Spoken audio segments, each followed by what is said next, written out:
Okay, everybody, we are back. We are live. Court is getting ready to resume with the witness that was on the stand before lunch. Let me get this up. Hopefully you can hear me. Test, test, test, test, test, test. I can't hear myself. There we go. Test, test. Okay, I think I need to pull up volume, or they do. My volume is all the way up. And Your Honor, for the record, Detective Einstein had sealed and is now unsealing again after the break. Let me get my ears off. Maybe that's the problem. Let me get this one in. I noticed that their sound has been, wrong ear. Their sound has been mono today, not stereo. So that has been an issue. I didn't know that.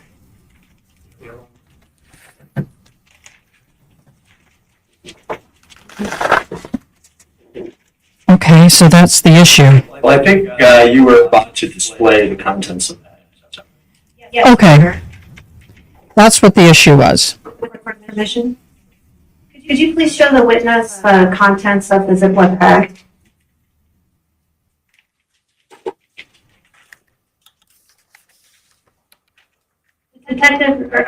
Deputy, could you tell us, do you recognize the items in the Ziploc bag and what's been admitted as Exhibit 101? Yes, I do. And what do those items appear to be? The flashlight and the black duct tape that was located in the AK-47.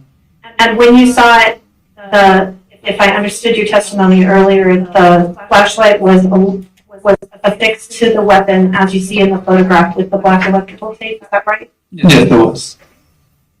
Thank you. And with the court's permission, I'd like Detective Einstein to show the witness Exhibit 102. Is the number? 102.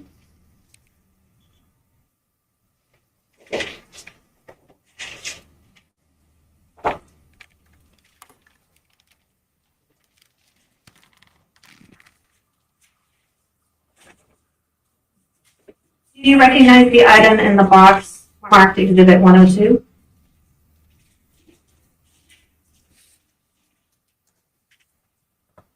Yes, And how do you recognize that? that was in the weapon. And do you recognize it from the weapon that Mr. Kelly was carrying on January 30th? Yes, And is that the weapon that on January 31st you identified as the weapon he was carrying on January 30th? yes, it was. For admission of State's Exhibit, A lot of signatures on that which I box. believe is the magazine. Does it also contain other items inside the weapon? Is it just the magazine? Okay, It's just the just magazine. the magazine. And the rounds. The rounds are in there too? Okay. I take this witness on board. Yes. I don't believe this person has knowledge that this is the same thing that came out again. So I'd like to make some questions. Yes. So you can see the contents of this exhibit, correct? Yes. Did you personally take the rifle in your possession?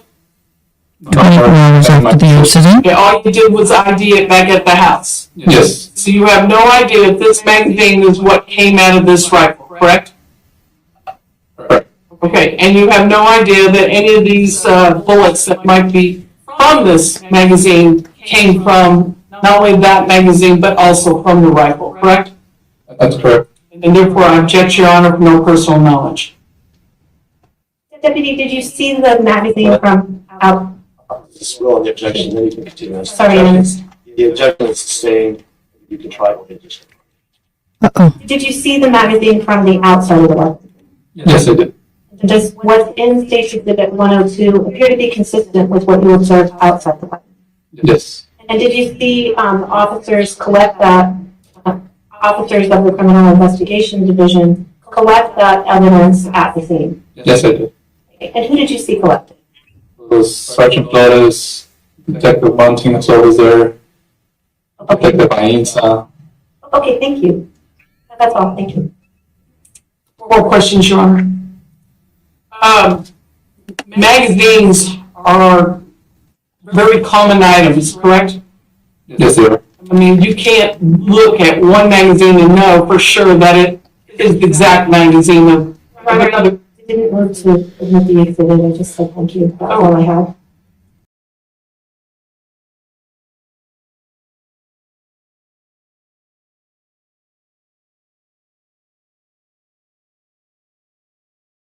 Buttons on the mouse. I'm so sorry. I'll get this up and running. Thank God I've learned how to do this. I'm really struggling to hear the volume. I want to lay into the microphone right now. I have it gained up as loud as I can. It's just poor quality.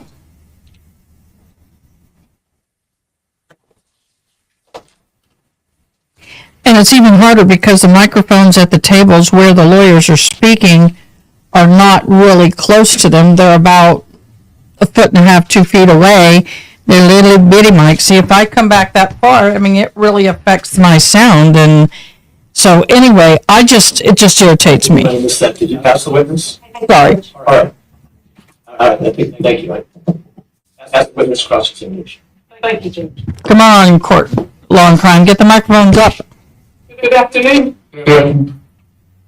So, you did some law enforcement work, but it was in the jail, correct? Yes, correct.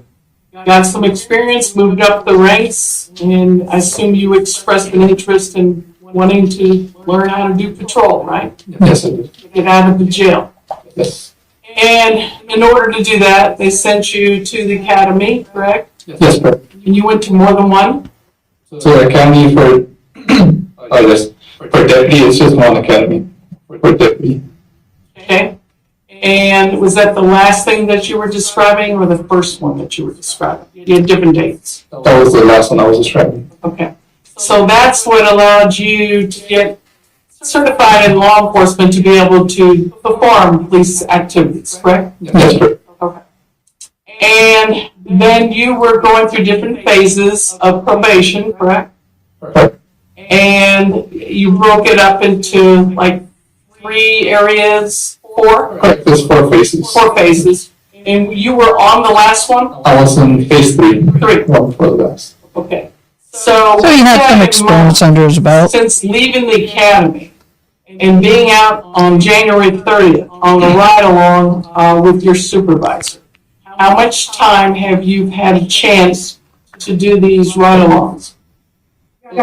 Objection to the form. This assumes that he was on a ride-along, which is. Do you understand what I mean by that?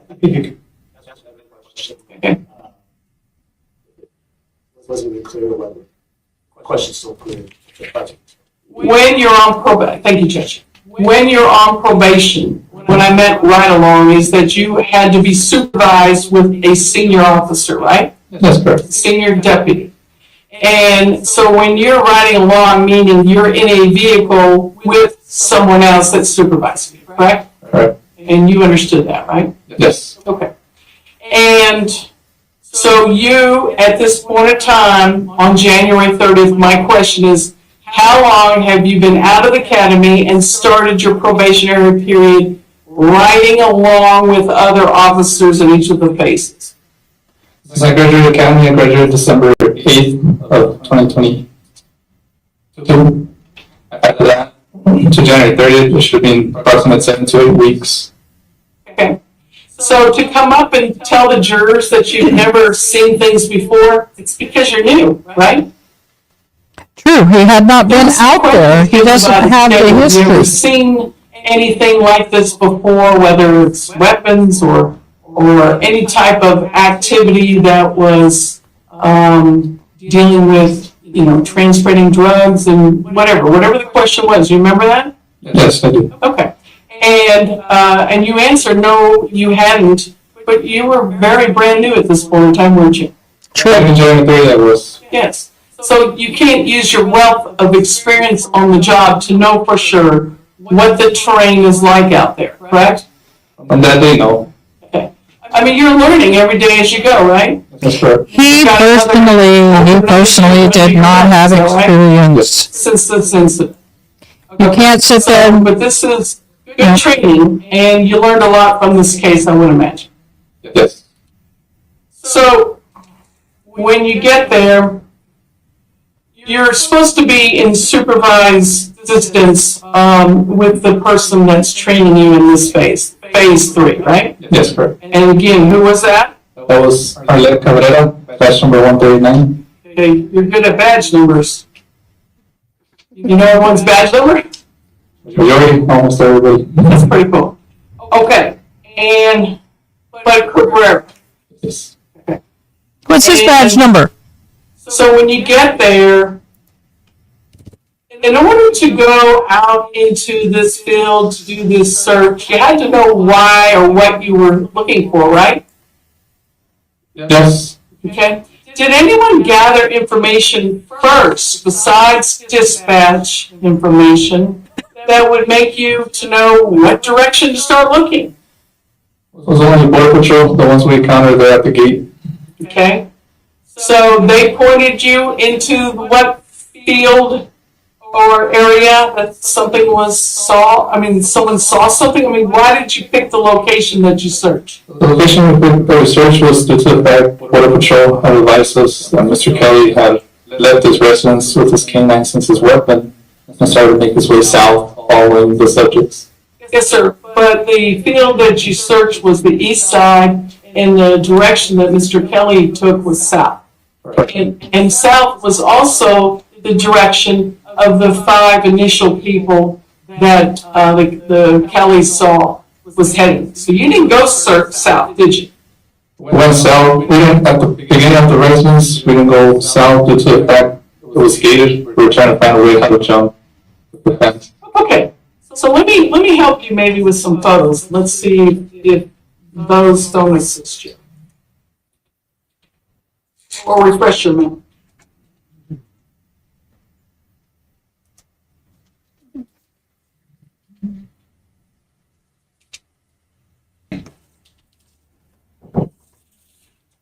Let me show you what's already been admitted in JJ events. JJ.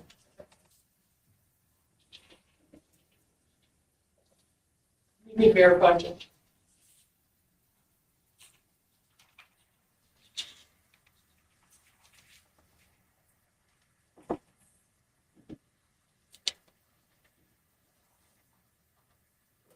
All right, it would be KK.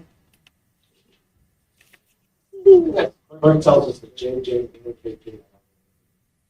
And actually, I think if I looked on this, I would know. KK, Your Honor. So, this has been marked. Is this something not working?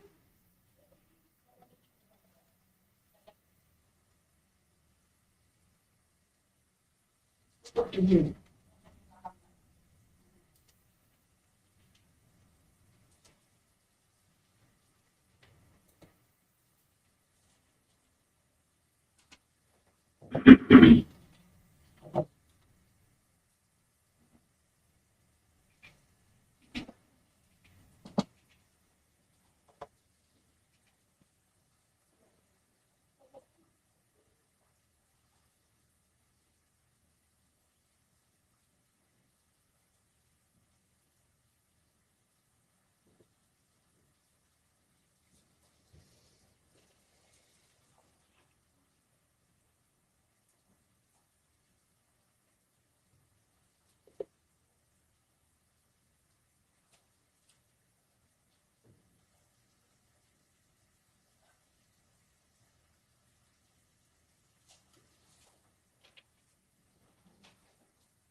I don't know what they're talking about, y'all. I wish the volume was better. I'm sorry. Your monitor. Let's. There it is, Judge. Okay.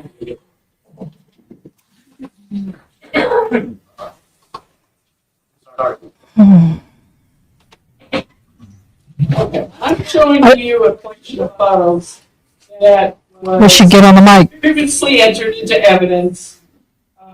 This is a scene from, this has been determined that the house, as you exit the house, this is the patio on the piece of property, okay? All right, does this look familiar to you, Al? Yes, sure. Is that confident? Yes. Sure. Okay, so this, looking out into this patio would be facing in the east direction. Are you disputing that? I'm not disputing that. Okay. And that would mean that south would be to the right of the photo, and if you're down far enough, you would see the vehicles. We could put that map on if we need it again, and the little roadway to where Mr. Kelly would have the gates and all that, right? Yes, correct. Okay. So if the Put her on the mic. I'm going to start screaming. from the direction of Mr. Kelly or where you parked your vehicles initially was to the right, this would be a patio that would filter off of that and be heading into an east direction. Following me? Yes. Okay. Now, you said something about a ladder. Remember that? Yes, correct. Now, the ladder, I don't know if you recall or not, is it true that it was, If we're looking at the picture, it's going to be to your left. If we're standing, we took that picture. okay. So let me point up here. So be to the left of this picture. Yes, correct. Makes more sense. So now you could possibly see a little bit of a fence line out there. If you see by Zoom, we'll click on this, but not, we will see it on another photo. Brother, just a correction for the record, this is not a state's photo. Oh, better. All I get is looking at pictures of the house and identifying landmarks. And it was not taken by the state, just for clarification, that is not a state's photo, that's a difference. No, I'm just clarifying the record. Well, I'm getting tired. Can you see what appears to be out there? Now she's off the mic again. Barely. Okay, but we'll get another photo here in a minute, okay? And this fence line was barbed wire, Yes. and did you have to notice, because you mentioned another fence line out there that you did not have a ladder, you had to go under. You remember that testimony? Yes, correct. Was that a smooth wire? Did you even notice? I remember or recall, no. She didn't get caught up in the barbed wire. No. So if the ladder is to the left as we look at this wall and the trail of the picture, let's talk about what that looks like. So a barbed wire might come up to what? A chest. How high do you think the fence line is? 4 feet. Issue to chest. I'm illustrating across my chest. Depends on how tall you are, my dear. All relative to height. Now the ladder, was it true that it literally had some, it was like one ladder going up on an angle to the top of the fence line, right? And the other one, I'm illustrating with my arms, I'm making almost an A coming down on the other side, right? So to get up and over that wasn't the easiest thing in the world, was it? No, it wasn't. Okay, and you're young. How old are you? 25. Okay, and so for you to get up there, you cautiously climbed it, right? Yes, I did. Okay, but for someone that's elderly, it would be a major challenge to try to do that, wouldn't it? Yes, I can. Okay, thank you. Now, but it was there for whatever reason, and did you know that he's owned this property for at least 10 years? No, I did not. You didn't know that? Okay. Now, if the ladder that helped you get over the first fence line, Okay, I'm sharing this. This is a ranch you ladder. go off away from Goes up and wall, over the you go fence. back in this direction to the right, closer to the south. Not easy to cross. Quickly. It was just right after, a little bit east-south. We didn't deviate a lot of south. We just saw next fence and try to find an entrance. And what I'm suggesting is you made it sound like you were the first one in the row and everyone followed to the left of you, correct? Right. You didn't go like out of the area of the property where things didn't happen, did you? Or did you focus once you found the ladder, come back in this direction? I was not the first person that located the ladder.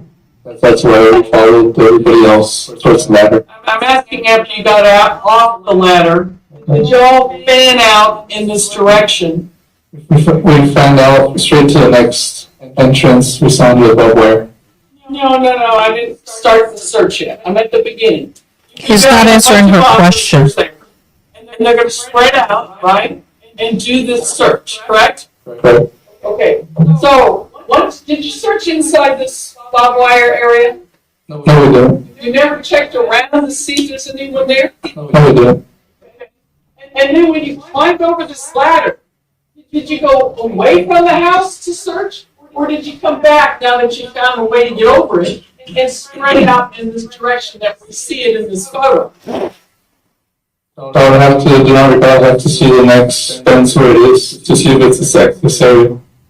Well, if you look far out from this direction, after you clear this whole part of the pasture, you're gonna find a parallel fence.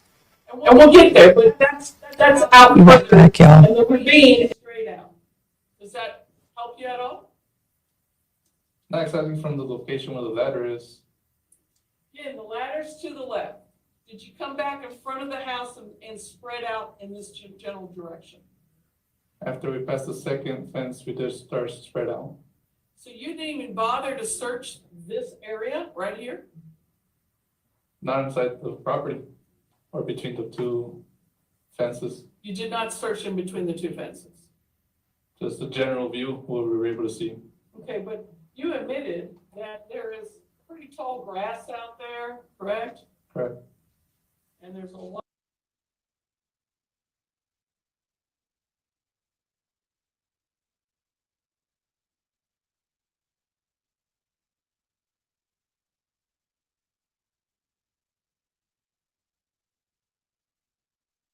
Just kind of zooming out a little bit further.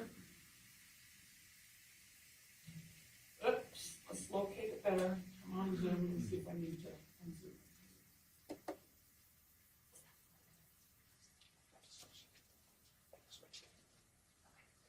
Okay. Do you see, this is next to the pergola, right here, on the left side of the screen as we're looking at it, there is one of the posts for the pergola, the patio cover. Correct. Okay. And we're looking out. Can you see that? Yes. Okay.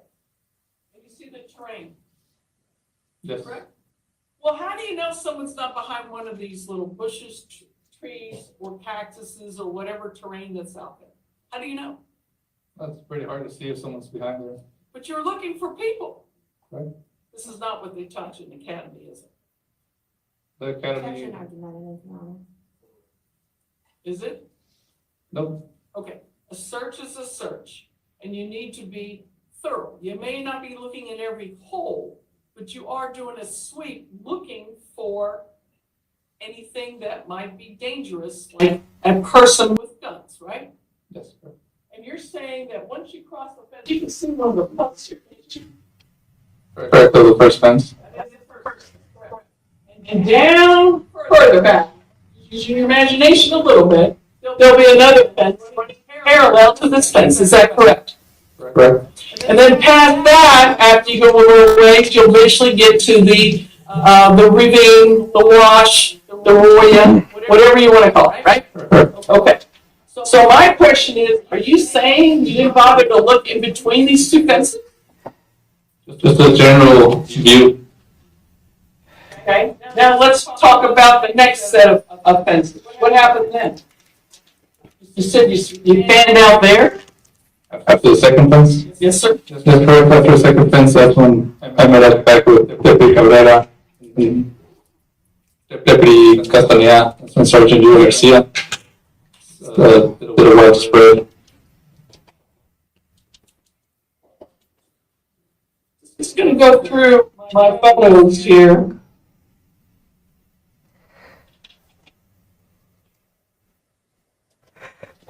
Sorry, y'all. I am struggling. Things that are on there is, you got the smoker right there, right?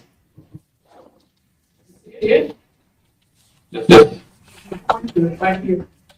Yeah, it looks behind the video. Nope. And where the lab was, there is a pump house also right there, wasn't there? Yes. Did you look around that?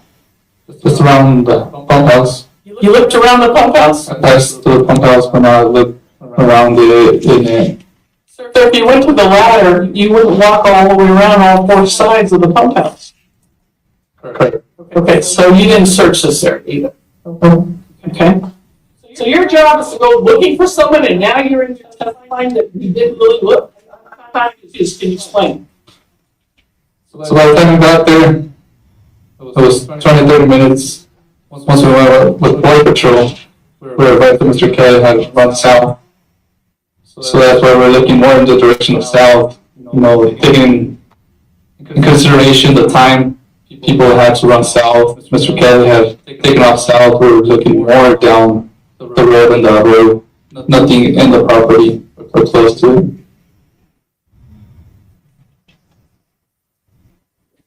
Why didn't you find the body is what I want to know.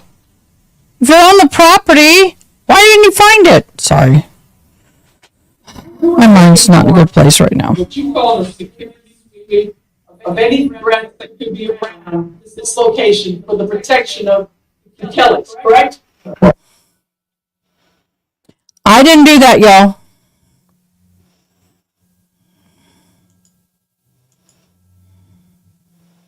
They froze.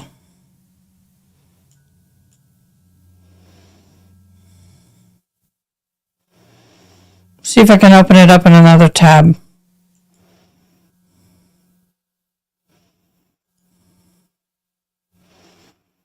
Oh, they're frozen too. Dang! Let's see if I can find it. And another, boy, they froze. I'm sorry, y'all. I'm working on it. Let me see if he's frozen. Saying this is not a government photo, this isn't my photo, is the very reason we're... Is he frozen too?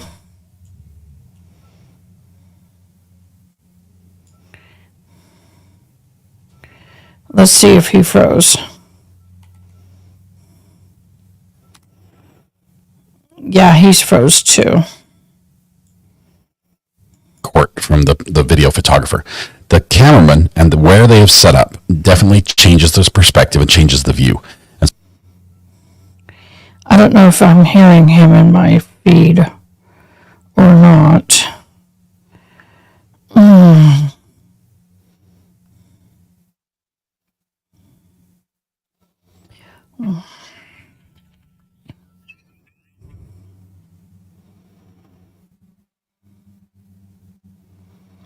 Let's see if this... so when the state says this isn't our picture, the state says this isn't our picture. Okay, yeah, that's the oops. Okay.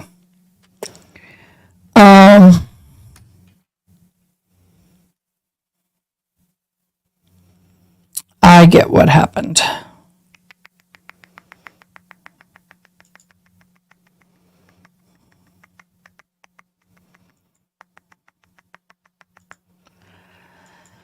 Okay.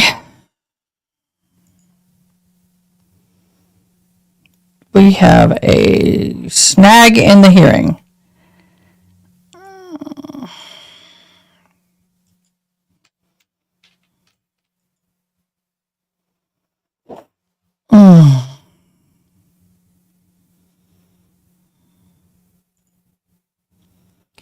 I am going to mute this so I don't have a copyright hit.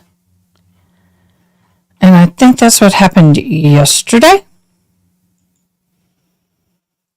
I think that's what happened yesterday. I'll have to snag his contact. Okay, we're going to take a quick break. I'll be right back.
I am back, y'all.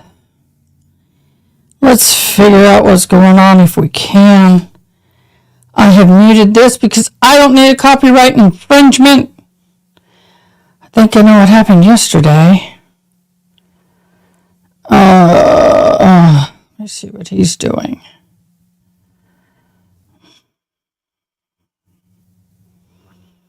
He didn't have captioning, so he too does not have a feed. They don't have a feed. Okay.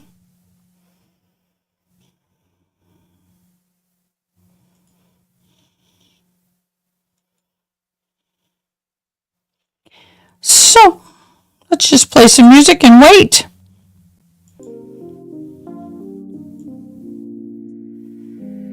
I don't know, I'm not hearing it.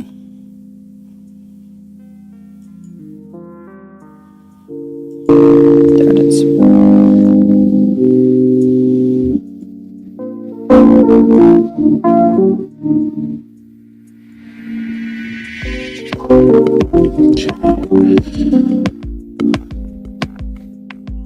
Two, three, there it is. We're just checking to see if Santa Cruz Arizona Superior Court has a live feed.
Okay, guys, I just had to send an apology email.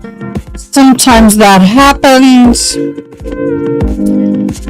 When you're learning something new, which is, as learning something new, there's a lot of things that will happen that you don't know is happening. And the other side of that coin is I'm also, without my hearing aids, deaf. And I may not always hear things in the background that may be there. Eventually, I'm going to have to get some moderators, or mods, but I don't have anybody. I am doing it all myself. And I think I just realized what happened yesterday, but we'll see. If that's the case, then I know what happened and I can avoid it next time.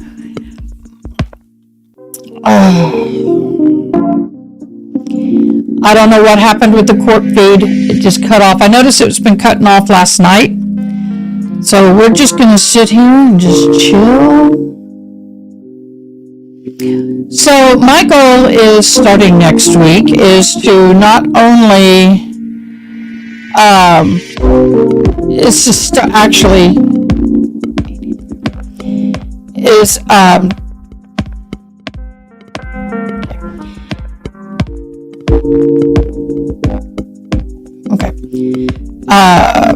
my goal is to, starting next week, is to start signing without knocking my water over, is to start signing, but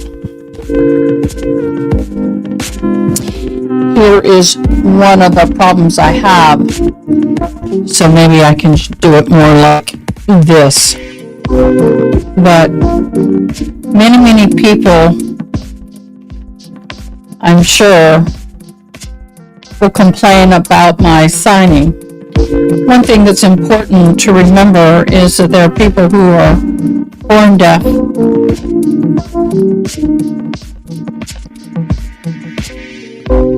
I took medicine and it got stuck. And they've been using sign all their life. I started learning in 2013. So, I think we have a friend that's just arrived, and I hope she brought me coffee. So, we're going to leave you with a little bit of music. We'll be right back.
Okay, y'all, I have no idea why. Not a clue. Ooh, trying to get my mic set. What's going on with the feed? But we're hanging out to see if it comes back on. A dear, dear friend of mine heard my plea. Look what she brought me. Not great for the waistline, but oh God, it's good for the soul. So thank you. You know who you are. I so greatly appreciate you. It is so good. Oh my gosh, it is so good.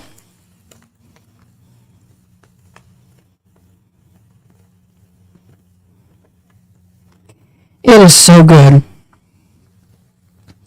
We have two places. We have the Stugwit, I gotta be careful, and the in Kerrville.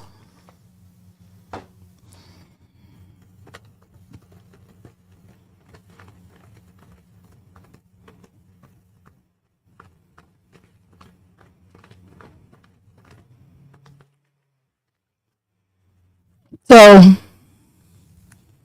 I am so blessed to have good friends who come and take care of you in your time of need. Like the 4 o'clock coffee room. I have no idea what to make of this. I'm going to have to mute the thing because I don't want to accidentally play someone's music in the background. Let's see if they're still going. Oh no! We're trying to put the different facts of the case together. I'm a very visual learner. I remember things visually. If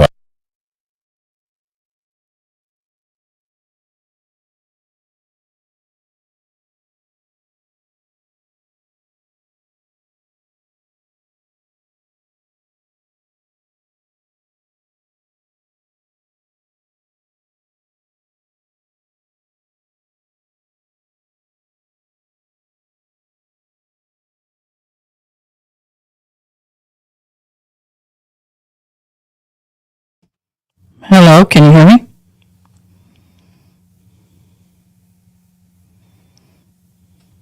Hello, can you hear me? Okay, now I'm on. Well, the thing is I try to pull up another YouTube person or website and it's got volume, it's going to go through. So I'm trying my bestest to not copyright, but I am just looking at, just trying to find another feed. And I don't mean to infringe on anybody. That is not my intention whatsoever. Oh, yay, feed back up. Woo-hoo. Okay. We're going to unmute. Of where the 5 possible subjects ran across the window from the view of the Kellys. We started walking south once we passed the ordinary. Is that to your car? Our car was behind the property, so that's not towards the car. How far south from the driveway or little driveway did you go? Once we hit the 2-track road, after that road, that's when I walked back to the residence. Yes, is that where their fence line allows you to come through? The first, there's a gated. Yes. So you didn't go anywhere in any direction to verify whether someone was still around this location, correct? Correct.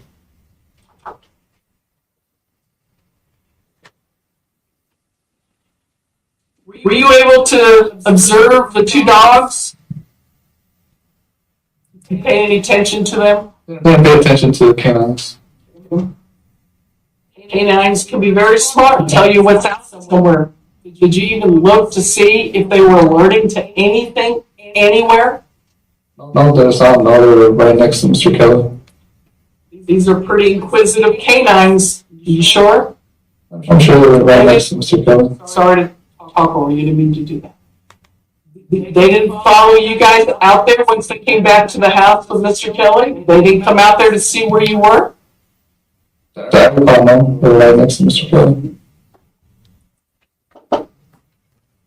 But you saw the wash. You saw how it sloped down and then dropped at that point and into a sandy bank of some sort, correct? Correct at the beginning, the picture does not make it justice of the wash I'm trying to explain. I understand that, I agree, because it's overhead, right? Right, but when you're looking at it on the ground, it gives a different feeling. The whole area does, doesn't it? Yes. Okay? And so,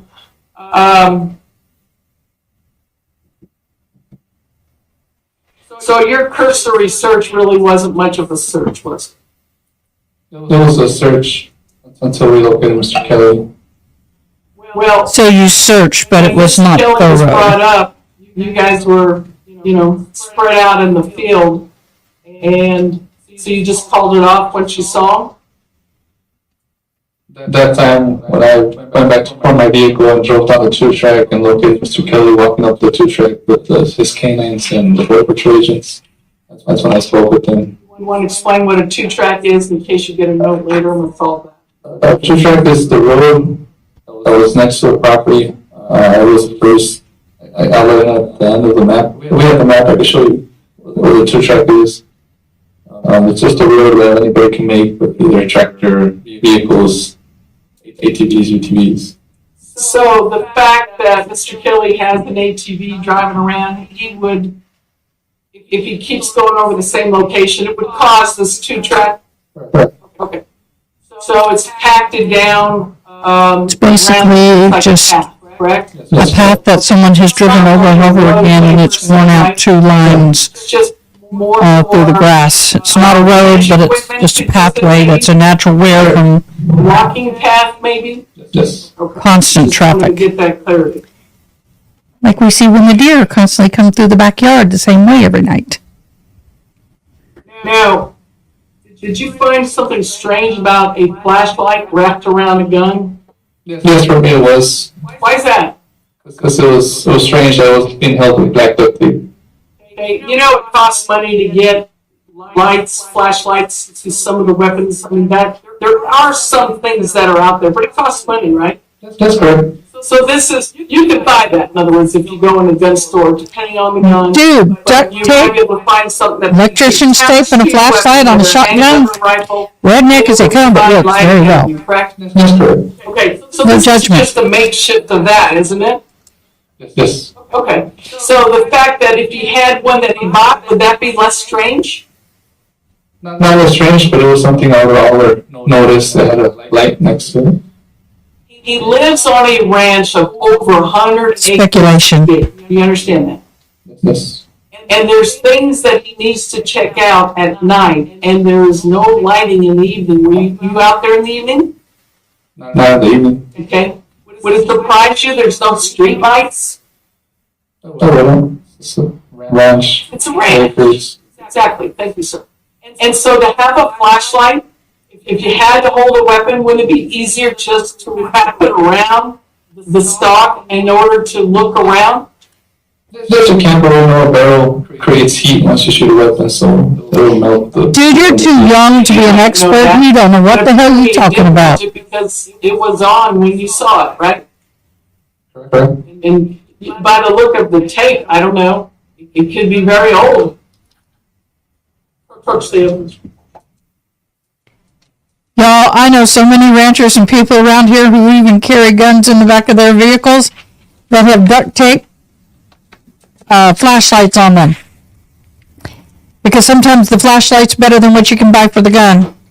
And around here we have a lot of feral hogs, and those come in very handy. Heck, I've known people to duct tape them to the handgun. Flashlight either, is it? God, you ain't country, dude.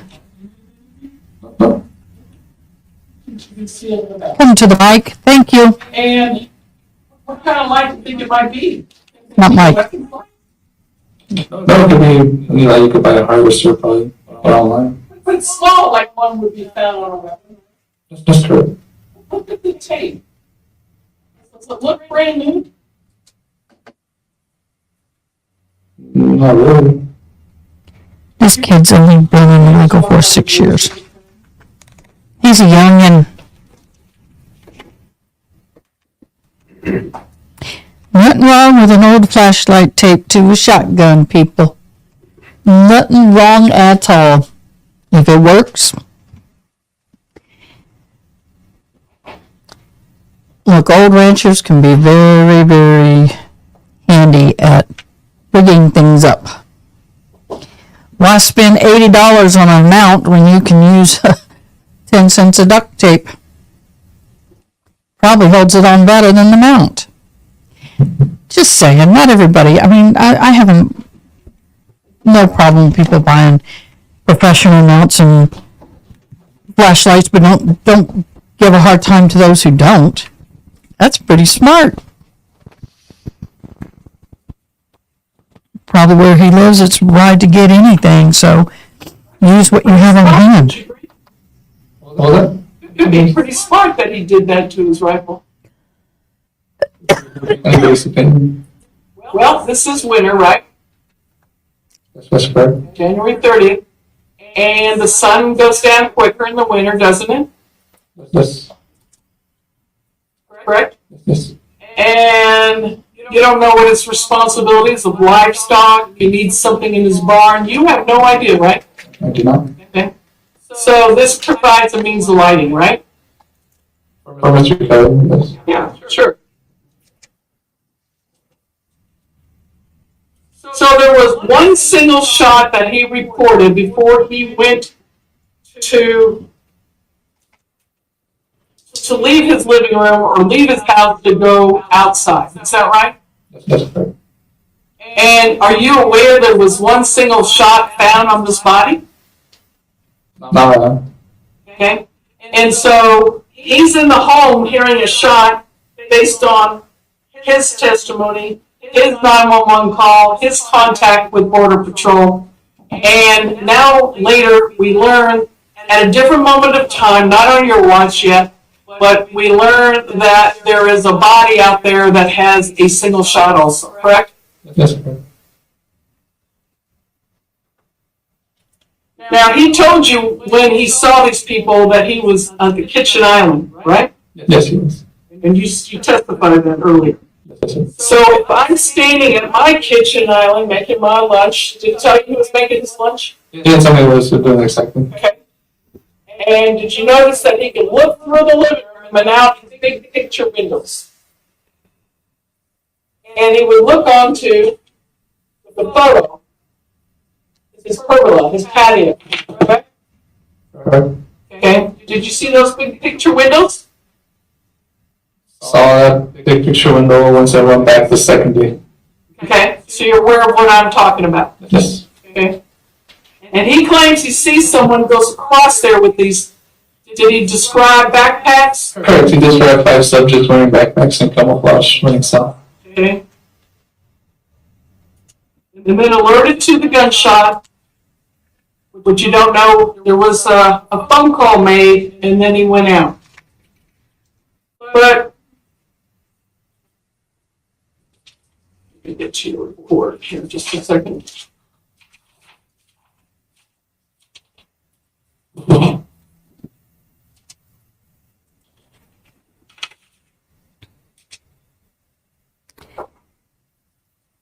I understand all young people have to grow in their career and they learn Now, through all that, When he but he's a little when too he saw young. these subjects, he grabbed his rifle, right? Yes, sir. And did you know, or did you learn that he had come in the house from the morning being outside? That he placed his rifle by the door, I did not learn that. okay? Had that happened, would that be respectful to his wife, to not carry it in throughout the house? Yes. Nothing wrong with that, right? Many ranchers do that. So if he leaves, the rifle will be right by the door. That's kind of convenient, isn't it? Okay. Yes.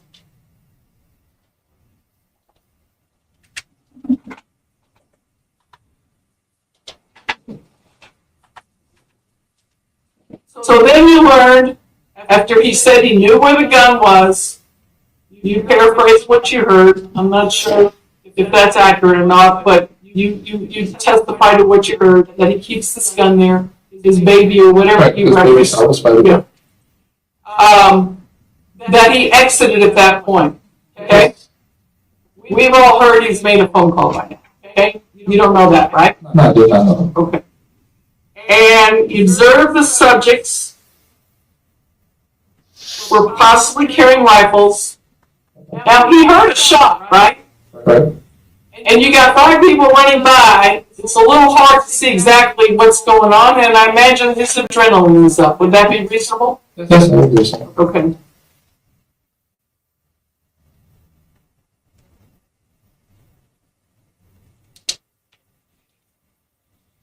Now, when you asked him if they shot at him, he was being very honest, right? Yes, he was. He doesn't know who actually shot because he was coming out the door. He was still in his house. Okay. But it was close enough to alarm him. Would you agree? Agree? It was close enough to alarm his horse. Would you agree? Yes. And it was close enough to alarm, and get his wife upset too, right? Yes. So he didn't know which direction they were shooting, but it could have been at his horse. Could have been at each other. He didn't know, right? Correct, he did not know. Okay. So he's not sitting here lying to you or anything, right? Vouching of the witness of the veracity of another witness is completely improper. Do you have any reason to believe he was not being truthful? Same objection, Your Honor. Go ahead. No. Okay. Now we also told you, because now when he's talking to you, the event is over, right?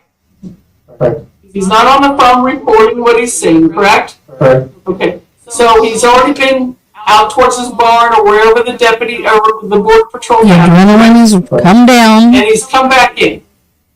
So he knows what he saw at that point in time, what event took place, correct? Correct. And he mentions possible members of another cartel. And possibly, with that in mind, maybe they were shooting at each other, right? Correct. He didn't know that for a fact, did he? No. He was sort of speculating from his observation, right? Correct. That means he had to see, possibly, with that in mind, that there was a chance he saw another group. Objection calls for speculation. Sustained.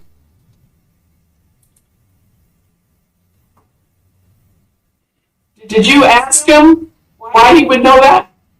No, I did not ask him.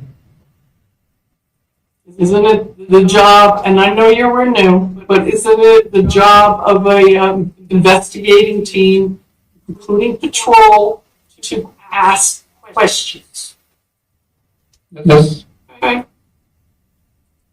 So then he said he began to try to follow the subjects along with his 2 dogs. He didn't say he chased them, did he? No. No. Actually, the direction he went into is where his barn was. Did you learn that later? Didn't ask him where he had stopped or made it to. We just found him on the 2 track in the road. Right. Well, so you don't know that he was returning when Border Patrol Objection, Your Honor. Did you know that he was She can't returning testify, she from can only the town ask. when Border Patrol intercepted? Did you know that? No. Did you ever learn that? No. He doesn't know a lot of things. You don't know that he was chasing someone or just checking on his property, right? You don't really know, do you? No, I just.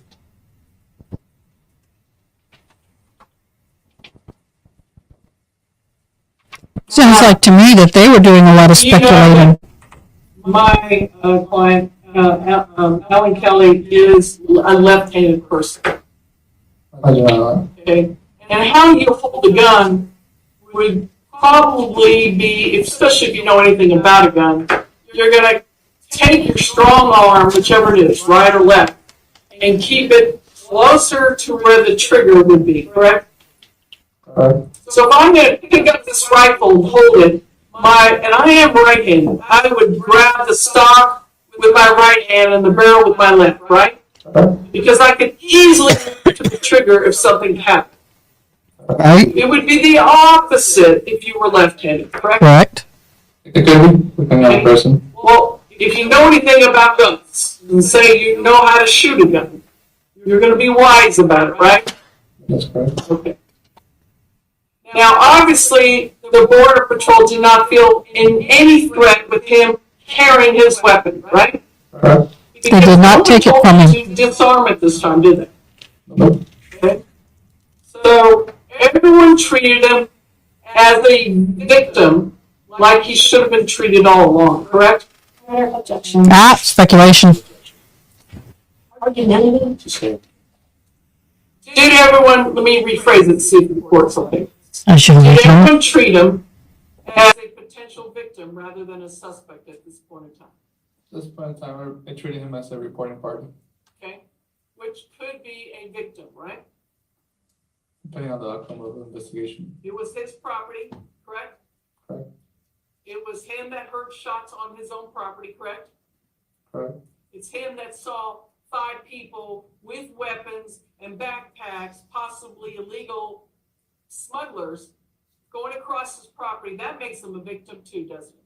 Correct, as you stated, possibly carrying. Thank you.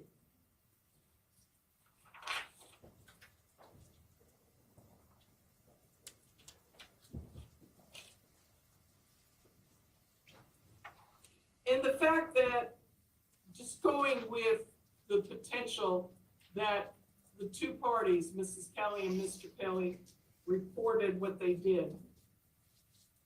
If one shot was heard while he was still in the house, who shot it? Do you know? I do not know. How long were you out there searching the property? Do not recall. You mean, did it feel like 5 minutes? Feel like an hour? An estimate would be at least minimum of 30 minutes. That seems, 30 minutes seems a little early, don't you think? Seems until we located Mr. Kelly. Well, how about pine trees? Do you see any pine trees out there? Not that I recall, usually it's mesquite on here. Okay. And you paid attention, you paid attention to the weapon that Mr. Kelly had and later helped to identify what it looked like. Huh? Yes, correct. You were the brand new recruit that was the only one that knew what it looked like. Yes, I did. Well, and that's good. You are being alert, right? Yes. Trying to be a good recruit. And you have no idea why the gun was hanging, where it was. You have no information about that, right? On the 31st that it was located in Yes. the house? No, I do not. You don't know if someone told them to put it there, right? No. You have no idea. I have no idea.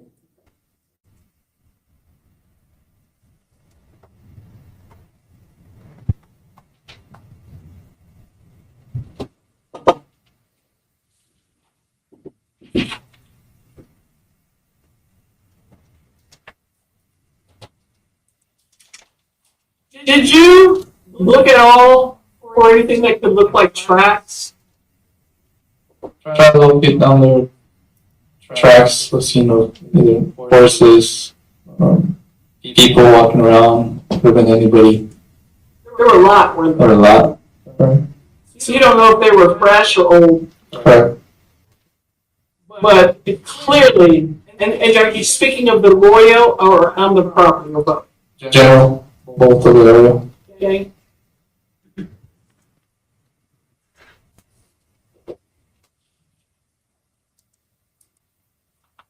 That's the window. Right, because we took it after the recess, start at 1:30, it's now 2:40. Took a 30-minute recess, we'll come back about 10 after 3. Boy, he couldn't get up quick enough. Look at him, man. He just jumped up off the seat. I don't blame him. Oh my gosh, I don't blame the dude. He's like, out. I'm done. Give me the flock out of here. No more for me. Get me off of the stand. Oh my gosh. Well, I find it interesting. He's a very young officer. In fact, when he was at the time this had happened, he was on 3/4 of his way through his probationary period as a sheriff deputy. He still was being monitored, had to be with someone at all times. So I find that very interesting. He has zero experience at that time. So for them to put him up on the stand and for them to be asking questions about past and history, what's happened before and all that, it just to me is useless. Absolutely useless. Guys, I haven't seen anything that leads me to believe he did this at all. At this point, it's my own humble personal opinion. What was I going to look up? I was going to look up something. And now I can't remember what.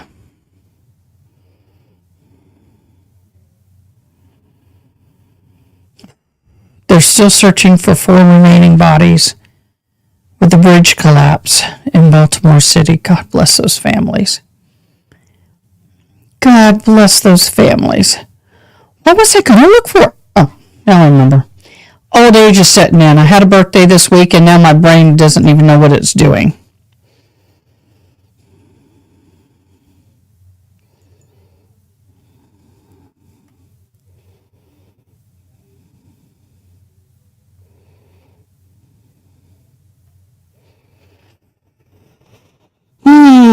Okay, just so some of y'all know, tomorrow I will be going live tomorrow night for my Joe Widow live. That will be happening mañana. But right now,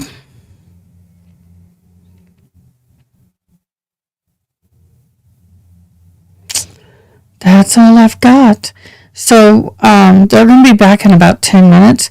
I have drank so much coffee today, I am floating. So I'm going to leave the be right back. We're going to put some music on, and I shall return.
Well, welcome back, everybody, and thank you for the little break.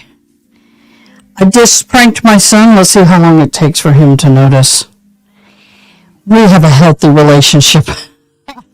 I pranked my son.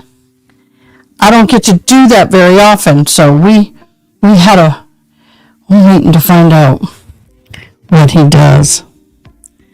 There we go. Now I can hear myself. He's going to find out shortly, I believe. Let's see if I'm in trouble. I may be in a whole lot of trouble, y'all. He may not like what I did, but I pranked him. I pranked him.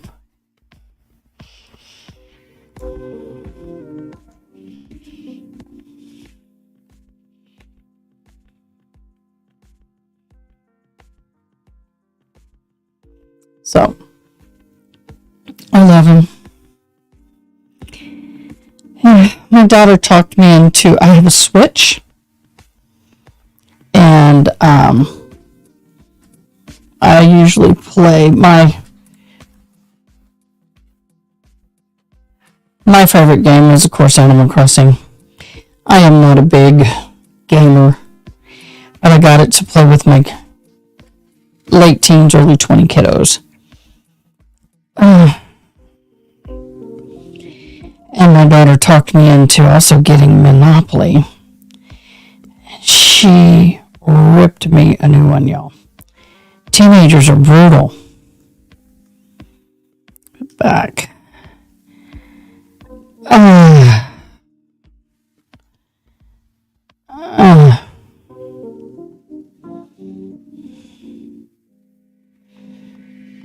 Get something, create a new game. Live boards. I want the amusement park thing. Classic rules. One controller, one player. Okay, I want to be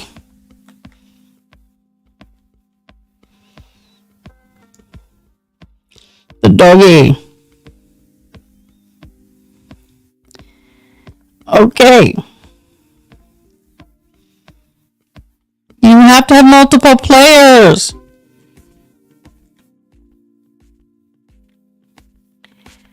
Well, how in the heck does this work? Okay.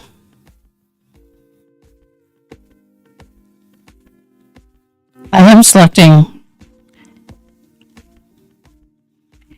Ah!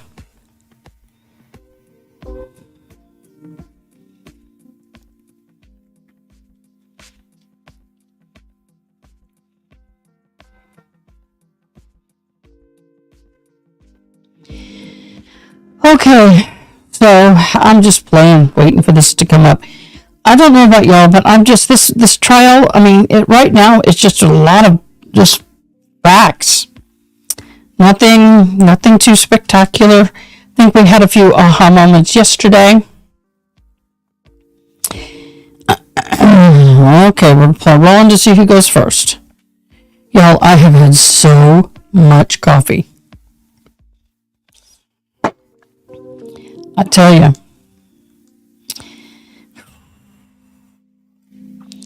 Then I took something I was getting a little bit headachy, so I took something, and now I've got even more energy than I wanted. Everything's reloading. Okay.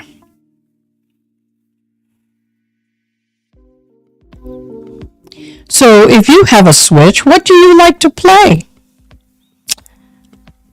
I haven't picked it up in a while. I got to get back on my Animal Crossing. I don't know. I just kind of got worn out a little bit. But just doing everything I can to stay awake. I'm going to mute this now because I want to see what. I don't want anything to come up that shouldn't be coming up. You know what I mean? I don't want to get another. I got tagged for copyright infringement, and it wasn't my intention. Yeah, let's look at comments.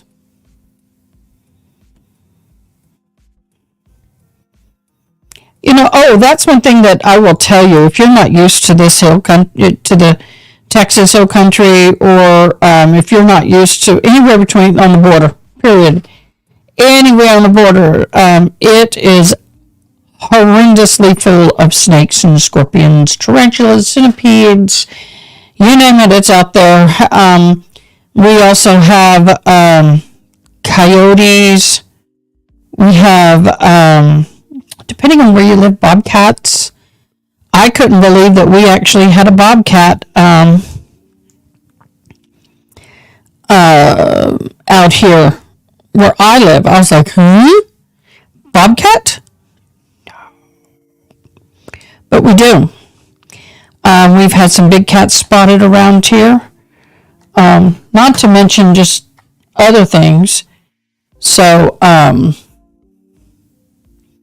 one of the things that somebody was mentioning, I brought up, was the feral hogs. If y'all have not seen a feral hog, let's educate you.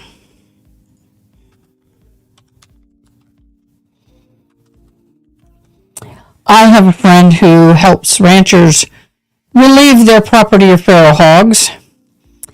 They are ugly, they are nasty, and they do a lot of damage. I'm trying to find one that hadn't been shot. Here's a nice, how about that feral hog? Let me show it. Let me get bigger if I can. I'm just going to show it like this. Expand it.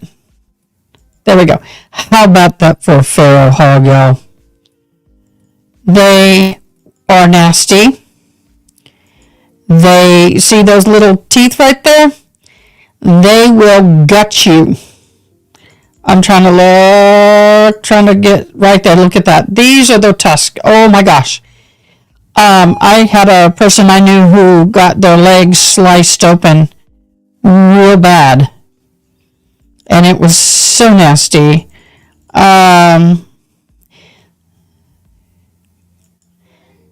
Look at the population in 1988 to the population now. And Arizona, look at the border right there. So at nighttime, you do not want to be anywhere trying to get to where, let me just escape this. You do not want to be anywhere around the feral hogs, and they are vicious when it comes to defending their babies. Well, you know, all wild animals are vicious when they're tending to their babies, but y'all, what I mean vicious, I mean absolutely insanely vicious. And they will chase you up a tree and stay there all night until you hop down. I remember one time as a child, my grandpa owned just 10 acres, right? But it was near Austin, Texas. And, oh my gosh, it was starting to get sunset. We had been chopping down old dead limbs and whatnot. About them apples, just spilled it on me. And whatnot for firewood, for kindling. And I saw a baby pig, and it just all but walked up to me, and I picked up the baby pig. And they're cute when they're little. They're little striped. They're cute as a bug when they're little. He ran over and grabbed that thing out of my hands and threw it down. Not meaningfully. And he pushed me up the tree. And he pushed me up the tree, and he said, climb as high as you can go. I'm like, it's what? So, but you know, this girl knew better. I obeyed my grandpa. So I chased up the tree, and the only gun he had was the one on his hip. Back then we didn't have four-wheelers. He had a tractor, the old tractor, and his rifle was on the tractor, but he climbed up that tree after me, and I mean, within a minute of us starting to climb up that tree, all of a sudden I looked down and this big boar was hitting the tree, and the head on that thing was like this. She had to have been 5, 6, 7, 800. I don't know, huge. I mean, the girth on her was like a yard. I mean, this huge. How that thing can move so fast, I don't know. So Grandpa and I are up on the up in the tree, and all of a sudden here comes some babies, and there were others, and I'm scared. I'm crying, I'm screaming, they're squealing, they're upset, and before I knew it, I heard Grandpa the hog. I don't want anyone to get upset, so the hog. Let's just say 6 hogs that day did not live to see another day. They dig up property. They kill anything and everything. They're just vicious. So a lot of ranchers have a removal company come and remove them. And it's sad, but livestock, family members, they don't care. They'll kill if they want to kill. So I've learned from the moment I was old enough to carry a weapon of some sort. When I'm out in the woods, when I'm out geocaching or out in the country, which I am out in the country a lot, I like to be out in the country. Always have something to protect myself. May not always be a gun, but I have something. And I always know a way out. I know where I am at all times, and I know my surroundings at all times. I wear snake boots if I'm going to be in that kind of environment. It's not friendly. And if you're an illegal and you're going through this, it's not just the coyotes, meaning the smugglers you got to worry about. Snake bites are a lot, and then not only do you have snake bites, but you've got, not everybody's allergic to scorpions, but I am. And I mean, there's just so many things that can get you at night in the middle of nowhere by the border. I hope you didn't hear that. So, with that, I don't know if we're going to have court today. Oh yeah, we're on break. Sorry, we had a time where we had something happen to the feed and we lost part of the testimony of one of the witnesses. So that's an issue. that may be an issue. Let me see, I've had people contacting me. Okay.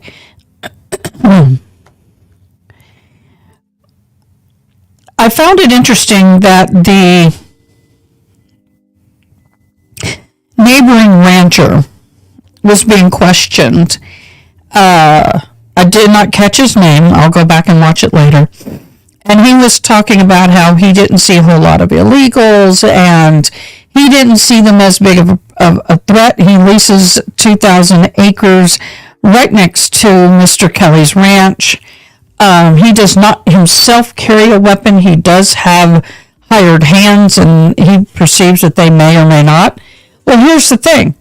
I like that the defense, one of their last, upon the cross-examination, asked him, and basically we discovered that on cross that this gentleman does not live on the property. He basically leases that property to run cattle, feed his cattle. He is not out there on a daily basis. He's got ranch hands. So, of course, he's not going to see as much as Mr. Kelly sees. Mr. Kelly will contact him and let him know that a fence has been cut through and he might want to have the ranch hands check the fence. So I don't feel that that guy was so incredibly convincing when it came to him talking about whether or not that territory is as extreme when it comes to the number of people crossing the border. Now let's just talk about the numbers again like I did the other day. You have about 360 miles worth of people across border land in Arizona, between Arizona and Mexico, and you have an average of 1,900 people per mile per year coming across that border. So that's about 100 people. Well, 1,900 people divided by 12 months. That's 158.3 people per month divided by 4. That's about 40 people a week. 40 people a week. Divide that by 7. That's 5.6. We'll just round it up. An average of 6 people per day per mile coming across. Now, the only thing is that not every mile of that border is crossable, be it whether there's river, terrain, or whatever. So, 6 people a day.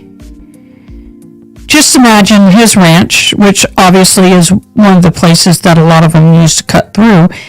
If you saw an average of 6 people a day coming through your property, cutting your fence lines, the coyotes, which are the people that are paid to transport the people, they don't care what property they damage, they don't care what happens, and they will, at all cost, defend themselves and ensure that they get through, because there's a lot of money. And the other thing is you don't know who's carrying drugs, although it was testified that one of the, I think it was Border Patrol or one of the sheriff officers, did not see any carpeted shoes, which means they're shoes with carpet glued to the soles. It helps hide the tracks. Most of the people that use that are drug traffickers. However, there are some coyotes who will have the people that they're trying to bring across the border illegal wear those as well.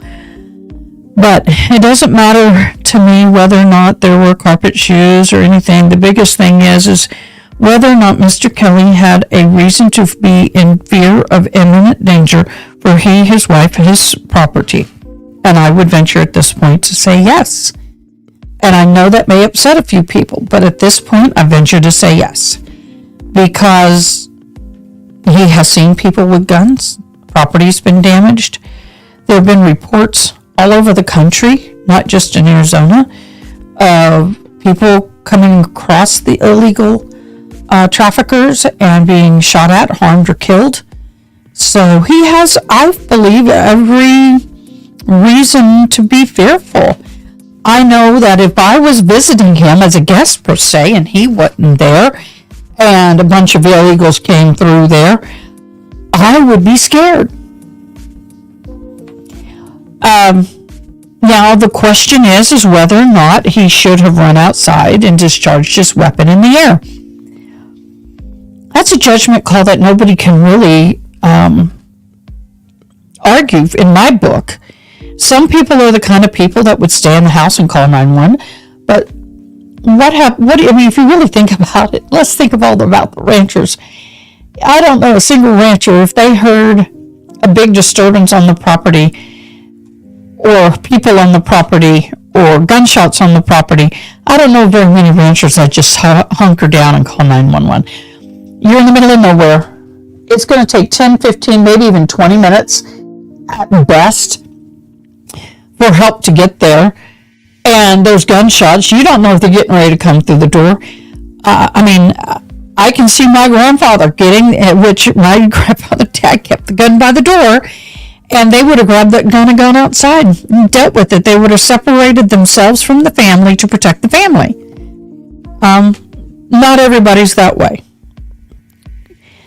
I can see both sides. Leaving the house puts him at more risk, opens him up to a lot more situations, but at the same time, you just react. You do it the best you know. Now, on the other side of the coin, he shot the weapon blindly up in the air, not saying that the weapon... I've got a itch all day. Oh, thank you. If the bullet came down this way and came out that way, I could see where there's a possibility that a stray bullet from him firing the weapon could have possibly killed somebody. All intents and purposes, the reports that we've heard so far, that's not what happened. The exit wound was up here, the entrance wound was down here. We'll have to wait and see. I'm waiting for them to get forensics. That's who I want to see. I want to see forensics. Come on, y'all.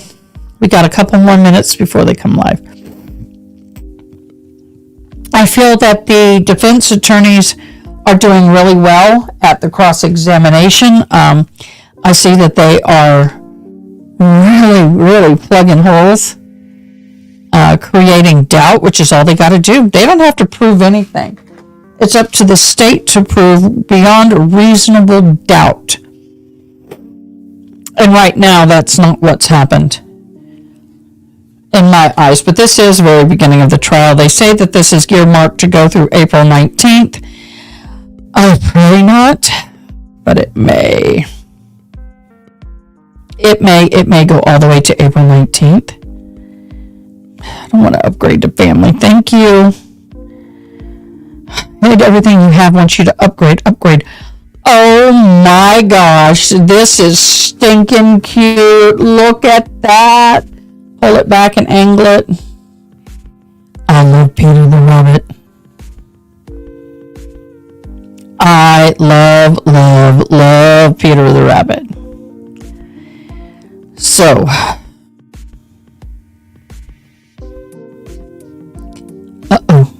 I'm just looking at something on my thing. One of the things also that I am very interested to find out is where they're interviewing right now one of the Border Patrol agents that helped do the search and investigation after the initial call. They had an initial call for the gunshots. And they came out, the Border Patrol and I think the Sheriff Office came out, and they searched the property and did not find anyone or anything. Did not find the body, did not find a illegal, nobody. Nothing. And I want to know why. Just saying. And then hours later, the dogs find him when they supposedly did a search. Although they're saying that their searches are not as thorough as an investigation, but I don't know. If he was easily found by the dogs And they had supposedly looked in that area. I don't understand why. I don't understand why they didn't find them.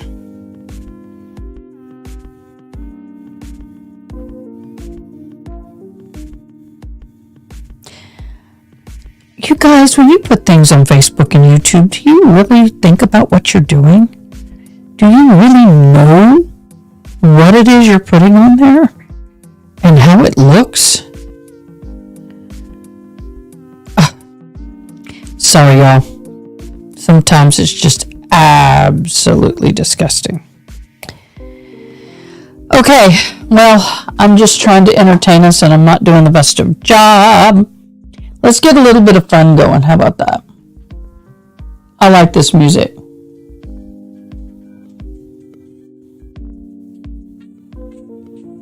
I'll see you in a minute.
Well, I'm back. Thought I'd just take a quick break. Just some comments that have been going on live on the actual Law and Crime page. And,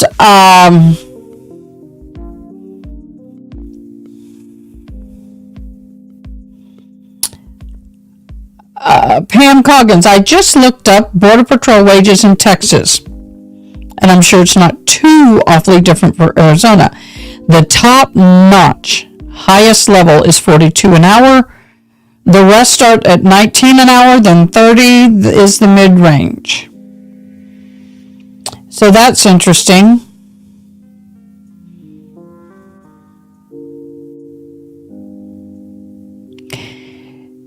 CS gas pepper spray is illegal over there. If you get caught with it, and I don't know if this is true or not, it's just a comment, the charge is the same as a firearm. I don't know where there is.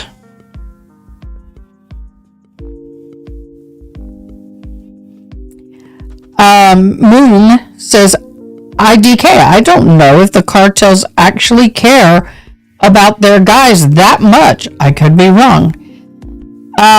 Do you know what? They really do and they don't. They just want the money. They don't care if the coyote gets killed. As long as they get their money, they can get another coyote. They're replaceable. The money is all they want, or the drugs.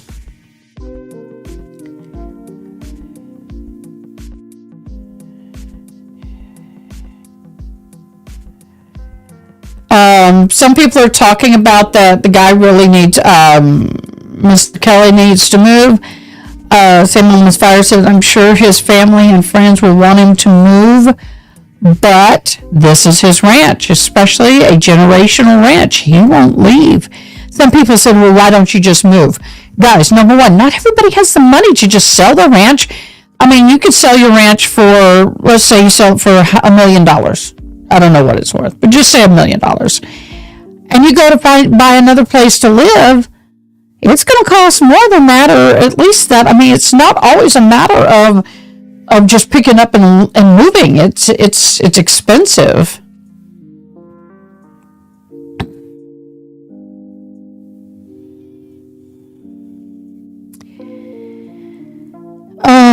But if they keep messing with ranchers like this, we'll be eating bugs, okay?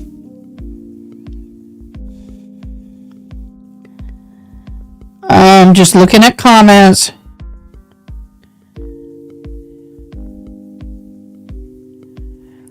People are kind of getting upset about the wages. Guys, they don't start off at $39 or $42 an hour. They start off at $19 an hour and go up from there. I find it interesting that young people nowadays wanted to earn $20, $30 an hour with zero experience. I remember in my lifetime, you started at the bottom and worked your way up. Now, way back in, when I was in the 80s, I was getting $2.15 an hour. I was ecstatic. Minimum wage should be adjusted. I agree. I'm not disputing that. But I think that sometimes youngins forget that just because you've got a degree in something, you have no experience in it. And you should be paid accordingly to your knowledge and your skill set. But not everybody can walk into a job at the age of 18 and deserves $32 an hour. I'm sorry. I think you work your way up. You got to prove your worth. I mean, I believe in fair wages, but I also don't believe that the sense of entitlement out there is appropriate either. I'm going to pull this down. My legs are getting cold, and I need to sit back more in my chair. Better. I think the more experience you get, the more you get paid. The more proficient you are, the more you get paid. The more knowledge you have, and I'm not meaning book knowledge necessarily. I faced that a lot when I was a photographer. We're going down a rabbit trail. When I was a photographer and had a studio, I had these photography students who felt that they got a degree and come and apply for a job, and then they decided that they wanted $50 an hour. And I said, how many hours of experience do you have actually physically shooting these weddings? Oh, I've only done my internship, but you know what? I have a degree in photography. I said, that's fine and good. You know f-stop, you know your speed, you know how to develop, you know how to aim and shoot. You know all the mechanics of it in your head, but you don't have the ability to flip a wedding. And so I would have them do a test run with me, and they'd be a second or third camera. And I'm older than them and running circles around them, and then we pulled the film, and back then it was film. We did not have digital. They look at mine and we look at theirs and critique it, and there was only one person that came off out of that trial situation that I had in all the years I did this, that I actually said, okay, you're a $50 an hour photographer. But the thing was that they had the camera in their hand before they even went to college. But I started my photographers out at $15 an hour, and everything was based on what you produced. If you produced really good images and they were able to be sold and whatnot, I would immediately up your pay. I didn't wait 6 months. I was a little bit more generous than that, but that's the way it was. Well, the defense has done their, definitely their thing and pointed out the inadequacies of the deputy in his profession on the day. And that is true. It is not what you do or know now, is what did you do and know then.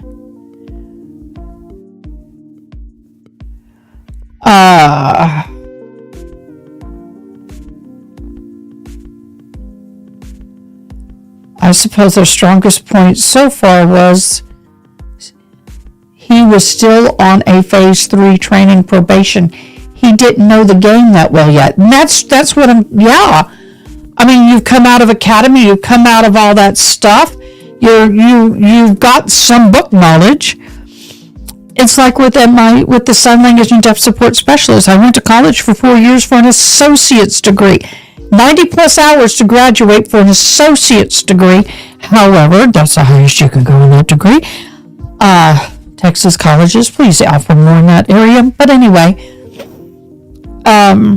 you take your certification if you do, and you go out there and you realize, I don't know as much as I thought I did. I mean, you have enough knowledge to pass the certification to get out there, but you're not proficient yet. It's one thing to have brain knowledge, it's another to be able to do it. I can read and tell you how to put a car tire on, but if I get out in the middle of nowhere in a situation and I got to do it, doesn't mean I can. I might be able to tell you what the book said, but me physically doing it may not happen.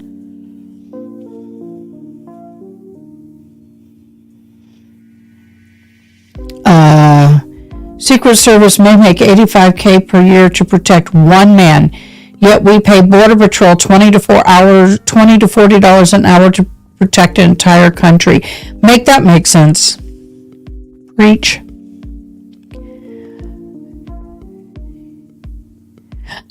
Dwayne Harris said, well, I see what side the judge is leaning. He has overruled 90% of the prosecution objections. Well, I got to be honest, the prosecution objections, he gave the right answer.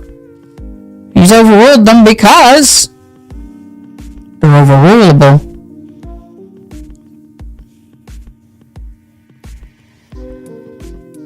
$40 an hour can end up with an $80,000 per year depending on bonuses and other factors. True.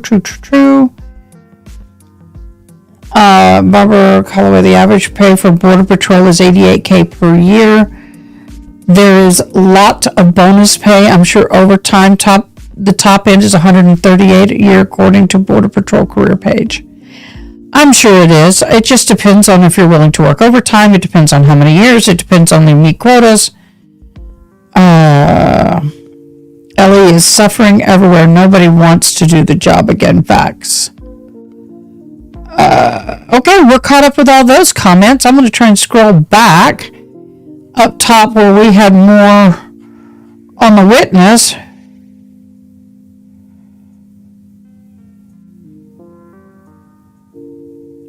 Okay, they're still going on about jobs. I can only go back so far.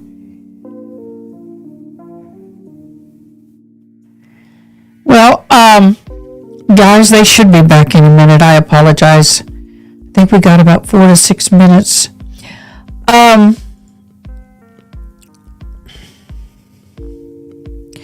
The thing about the border and once again, this is my own personal experience and knowledge. I'm not a lawyer, not in Border Patrol, I'm not a police officer, but like I said, I've been a volunteer firefighter, first responder. I was in American Red Cross 15 years.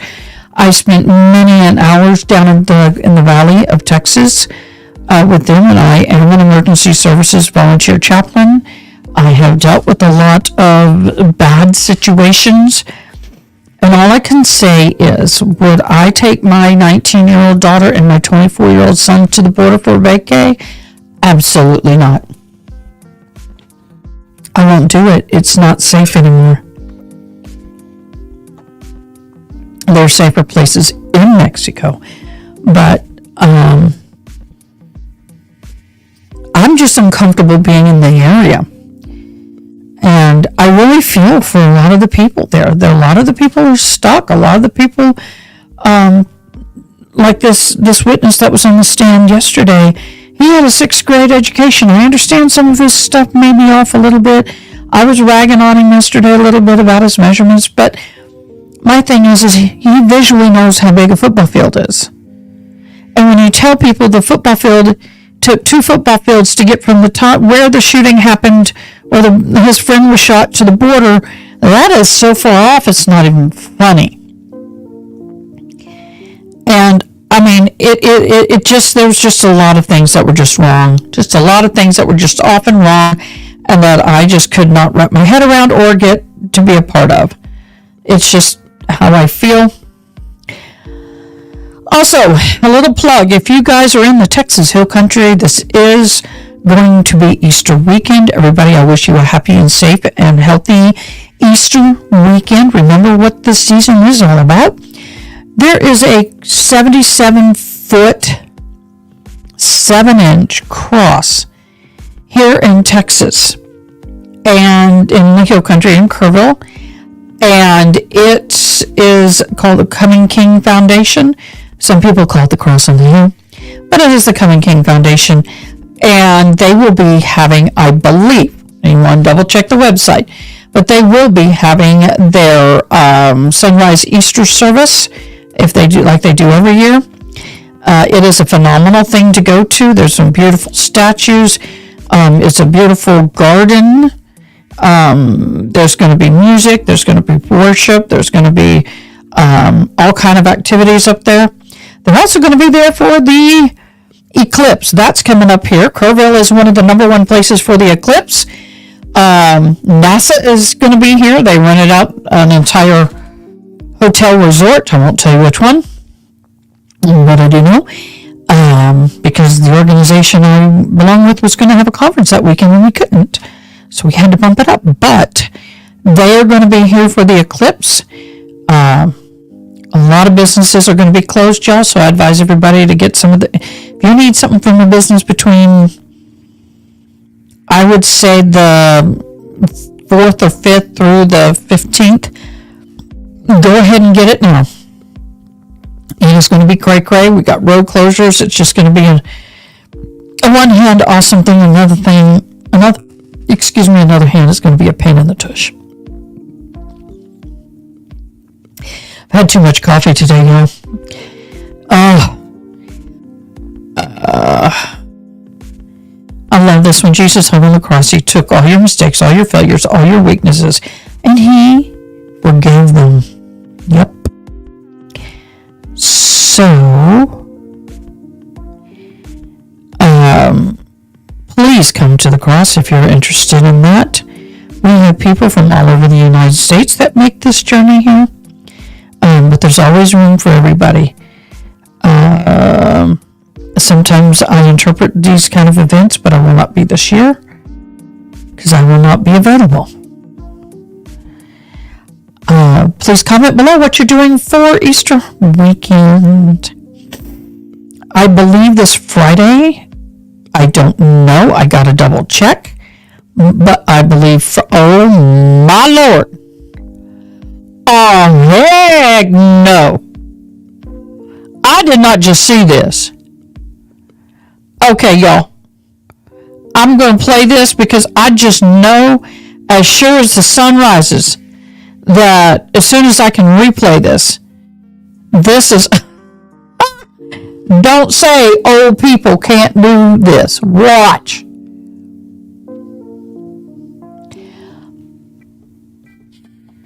I don't know what else to play with that, y'all.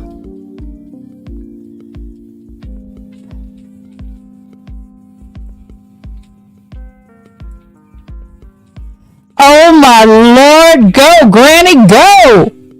Look at those people! Oh my gosh! This cracks me up! Oh my Lord! Okay, if my great-grandkids, if I'm that old and I can dance like this, and my great-grandkids are watching that, oh Lord, honey child, I'd be so embarrassed. Oh my Lord, child. Come on, Court. Come on, Court. Oh. It's bad when I'm sitting here surfing. But it's what we do.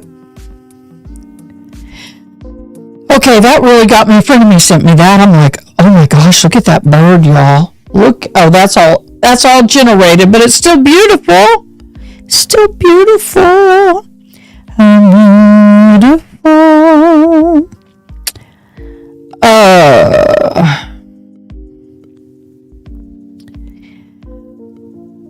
Anybody have... That would be my doggy. It's not, but that would be my doggy. Absolutely love my doggy. She's in the other room watching TV with a friend. Okay, let's look and see. And we're back in court. Woohoo! So as I understand it, 2 Border Patrol officers went direct south. Is that right? That's what they could have done. Did not see what direction they went. If you don't know, I'm not asking you to tell me that. So you don't know where the Border Patrol went, is that right? Correct. But you're with your sergeant, your training officer, and another deputy. Yes. And as I understand it, y'all head east with the plan to head south. Yes, correct. Again, to me, that's open questions in that direction. I'm just trying to get to where we were, Judge, so I can ask the Well, question. what the question before where I overruled the objection, I brought it to foundational question. He said he didn't know, so let's ask open-ended questions and objections. Did you testify earlier that you all headed east so that you could try to find a way south? Yes, correct. All right. And when you headed east, what did you run into? I'm having a hard time hearing. To the first, the gate, the barbed wire fence. And so when you ran into the barbed wire fence, in which direction are you trying to still head? At that point, east. But what's your eventual goal? Eventual goal is south. All right. So you're heading east, you run into a fence, and then you eventually get over the fence. Is that right? Yes, correct. And then you head east some more and go under a fence. Is that right? Yes, correct. At this point, did you have any information from Mr. Kelly about where he saw people running or where he heard a shot or anything of that nature? No, negative. I did not have any information. So after you headed under that second fence, what direction did you go?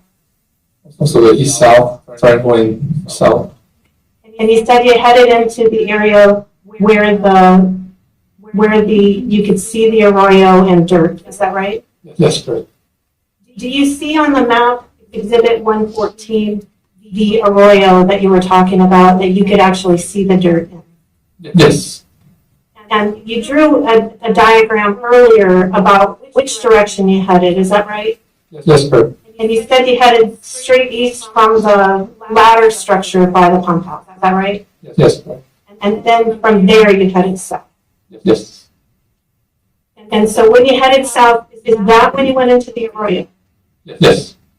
And then after you headed into the arroyo, where did you go from there? The arroyo jumped to the road that I marked. And when you got to the road, which direction did you go? We followed the road back towards the residence. Okay, and that's when you talked to Mrs. Kelly? Yes, correct. So at this point, did you know anything about what had happened out there? No, at that point, I did not know what was going on.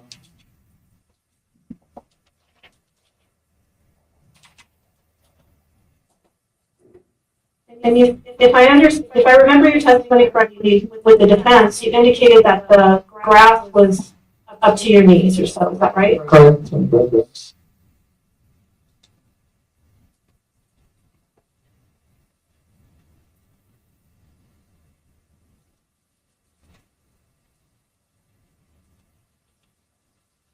Now I'm showing you what's been admitted as State Exhibit 35, image number 0038. Now I'm showing you a photograph of the body that was located that day. Even if you had been looking for the body at this point, do you think if you'd walked past it, you'd have been able to see this body as you were walking out there? Objection, leading. Not this one would have been difficult. How many acres are we talking? I remember recalling 10 acres they had stated earlier. So you thought you were looking at 10 acres, right? Correct. And so finding this body and 2 feet of grass, do you think that what you were doing when you referred to it as a cursory search would have located this? No. Needle in a haystack? Is that what you're saying?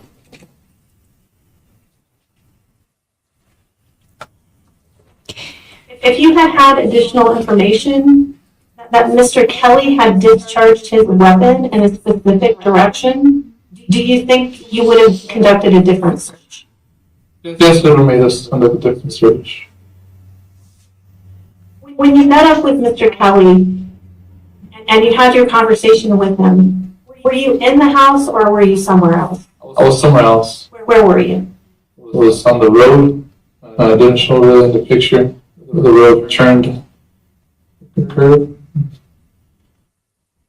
So this picture doesn't show where you saw him? Not correct. Where there's like an elbow? More south, the road comes back near a farm or a type of farm location. So further south and east. Yes. And when you had that conversation with Mr. Kelly, and he was giving you his statement about what happened, at any point did he tell you he discharged his weapon? No, not at any point did he tell me. And when you told us earlier which door you thought he went out, did he show you which door he went out? No, he never showed me or So mentioned which door. when you told us earlier which door it was, were you guessing? It was more of an assumption. Now, when Mr. Kelly talked to you about the AK-47, did he tell you that he put it by the door to be polite to his wife? No, he never mentioned that. What specifically did he say about the AK? It was just a comment of this baby's always by the door.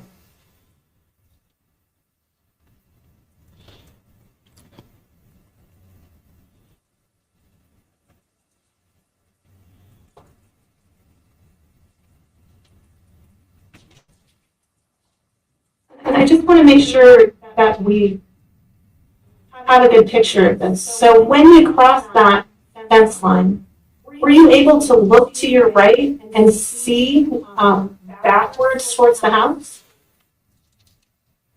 Yes, it's, you can see the house. Okay, so I'm going to play that video one more time, which is State's Exhibit, admitted as State's Exhibit 36.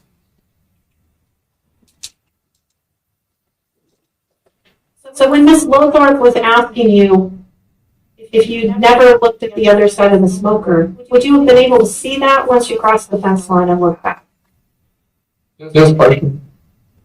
And off in the distance, can you see the road that we were just talking about in this map, in this Yes, I can. drone footage? Can you also sort of see the dirt from the arroyo off in the distance? And if you can't, that's okay. Partially, I was able to see it. Perfect.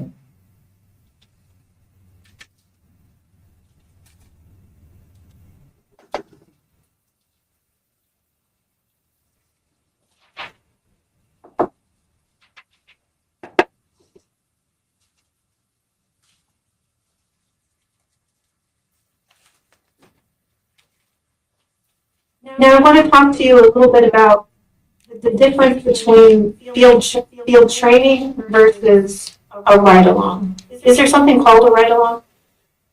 There's something called a ride-along. Now we're getting into his training. From the community member, other employees such as booking clerks, detention officers, they can request to go on a ride-along with a deputy. They'll just have to sign a waiver, consent team, and they'll go with any deputy they like. So they can have an evening shift riding along with the deputy to Correct. see what y'all do. Yes, correct. You weren't doing a ride-along, correct? I'm correct, I was not doing a ride-along. You were actually doing your field training. I was doing a field training.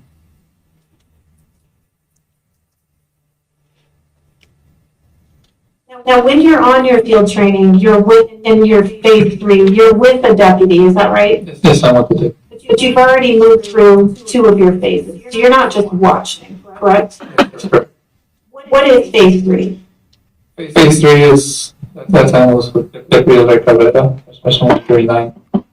Basically, she told me, all right, you're going to take control more of the calls, you'll try to do as much as you can. If you get stuck, I'm going to help you. If you do something you're not supposed to, I will help you. So basically, you're doing the work, and she's watching over your shoulder to make sure you don't mess anything up. She's there as a resource. That's correct. So that's the phase you were in this case. Yes.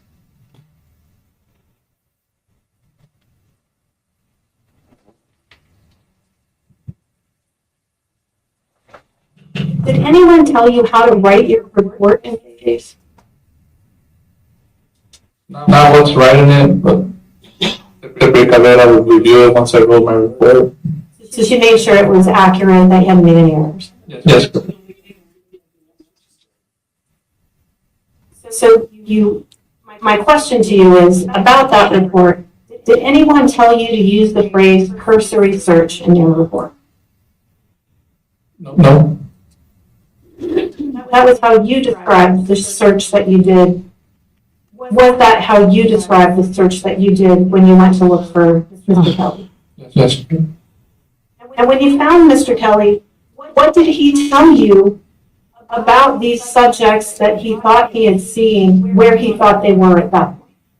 At that point, once I met up with Mr. Kelly, he just probably made it over the border back to Mexico. So according to Mr. Kelly, then he thought they were gone already? Was there anything for you to look for at that point? At that point, there wasn't.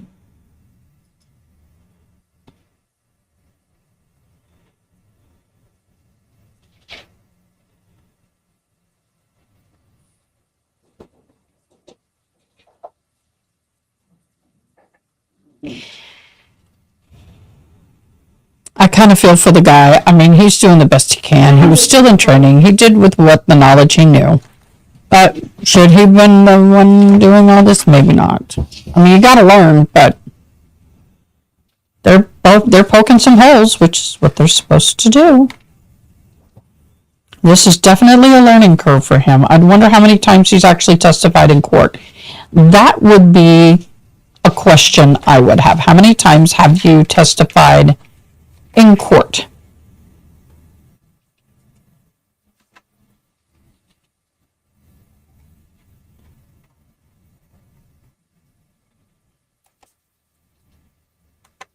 That's all I had, Jeremy. Thank you. Thank you. All right, questions for this witness from members of the jury? At least one.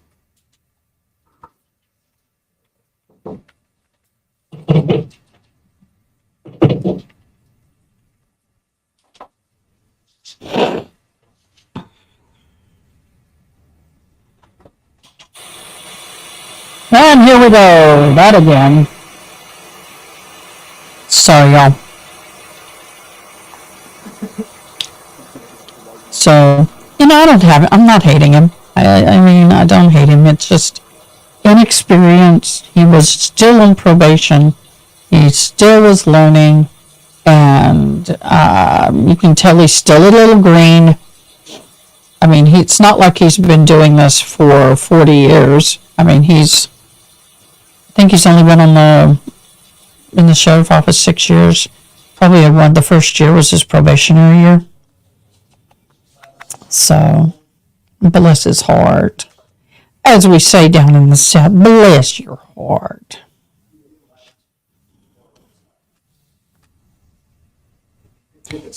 I guess they pull back now. I can't hear. Okay, I'm gonna skip up ahead. Your training off. Okay, we're gonna. It's basically, she told me, you're going to take control more of the calls. We're trying to catch up. Just for demonstrative purposes, if he could do the same thing with the cradling and New witness.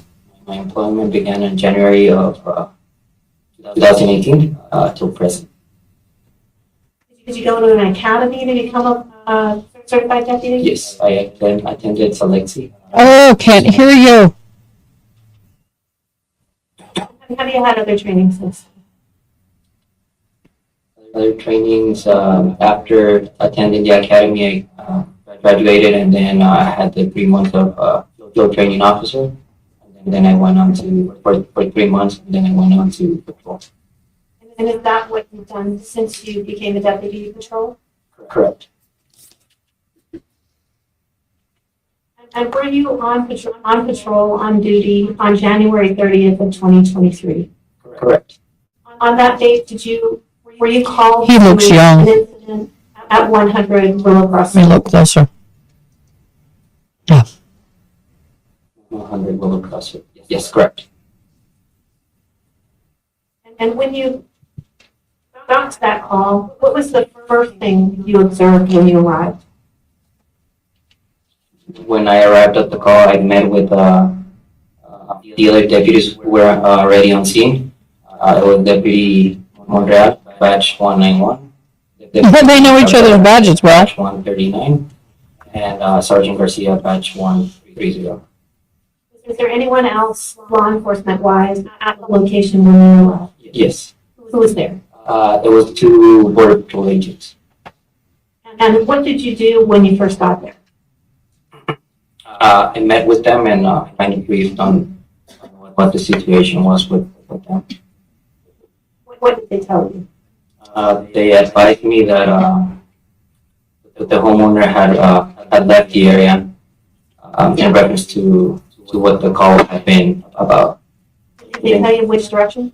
Yes. We're going to go at 1.25 speed to catch up a little bit. We're just a few minutes behind. I don't want to be cut off like I was last time. Once you had that information, what did you do? All right, we're back. We're going to cut it back to normal. Is that helpful to look at it from that direction? I shall read. And are you able to tell us?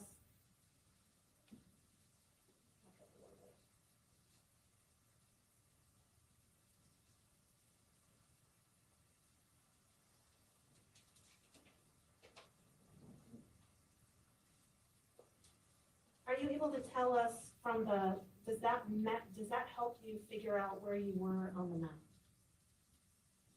Yes.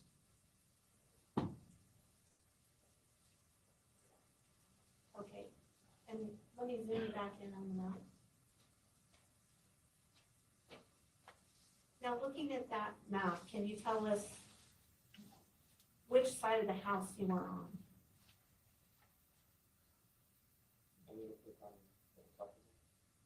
Yes, the other one.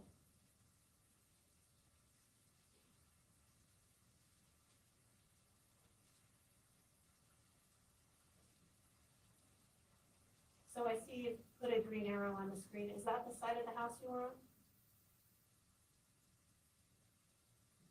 That looks like the arrow from the gazebo. Okay, so the gazebo, that's the side of the house you were on. When we began our research. Okay, and then what did y'all do? What were y'all looking for? We were looking for subjects actively running as well as for Mr. Kelly. And when you got to this side of the residence, what did y'all do? Once we went to the side of the residence, we noticed there was that wire fence, and we crossed that wire fence through a ladder. It was in between that fence, and then started walking that area, and then we hit a second fence, and then went underneath that fence and kept on searching.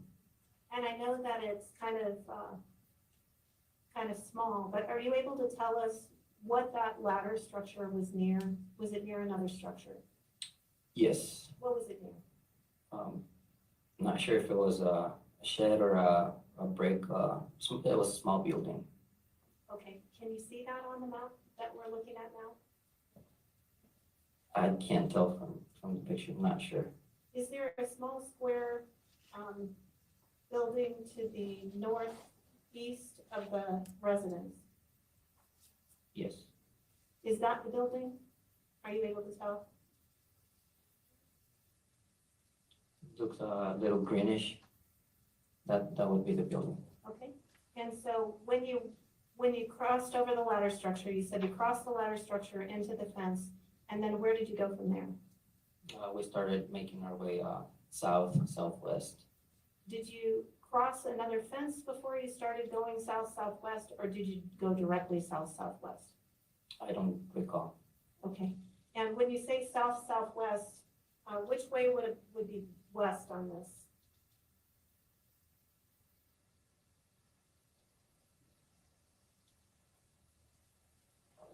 Towards that area. Okay, is that the direction you traveled? Southwest. Okay, so can you maybe draw for us which direction you went if you crossed the fence and then crossed another fence line? Yes.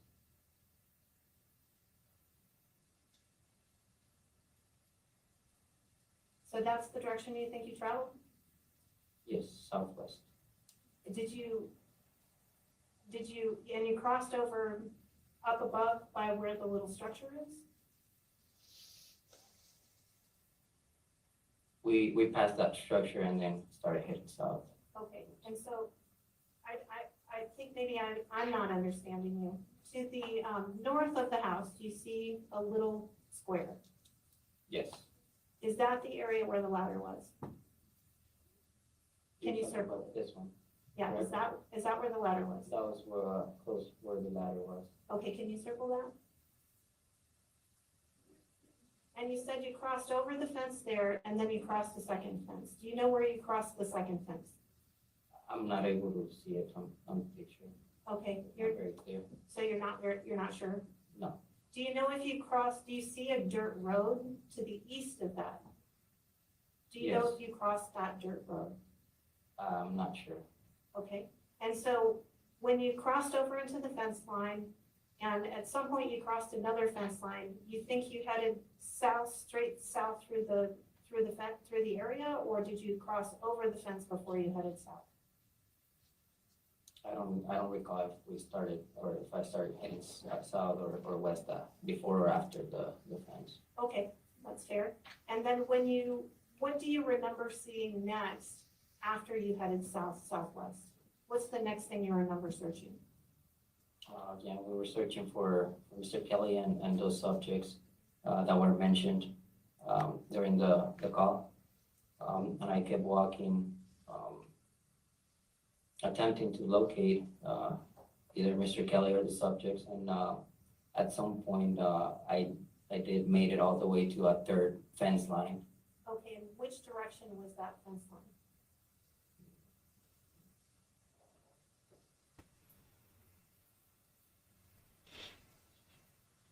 Sorry about that, you guys. So, see if you're Nature calls. Can you just point for us? Too much coffee. Way too much coffee today. Still got that to finish. One of these is Starbucks 2 times the coffee caffeine. You don't know which direction you went?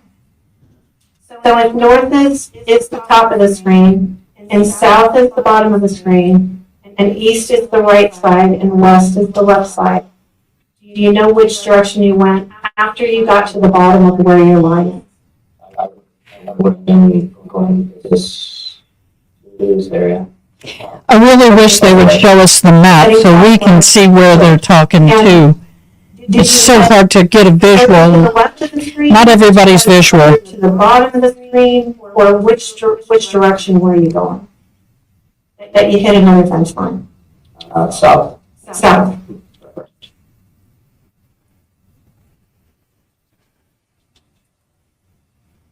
Did you hit a wash? I crossed the wash. Okay, so you crossed through the wash. Let me make this thing a little bigger.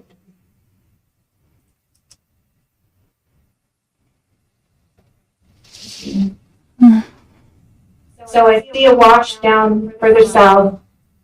Is that the direction you headed? Did that wash go further over?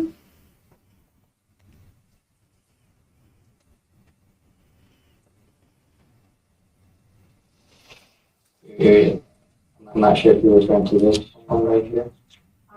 Okay, so do you see like a dirt area to the south part and to the right side of the screen towards the bottom?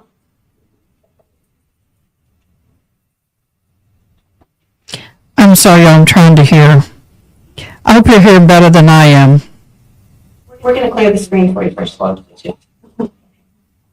That's all right. And so down below, do you see on the right half of the screen, about 2/3 of the way down, do you see a squiggly line of what looks like dirt colors?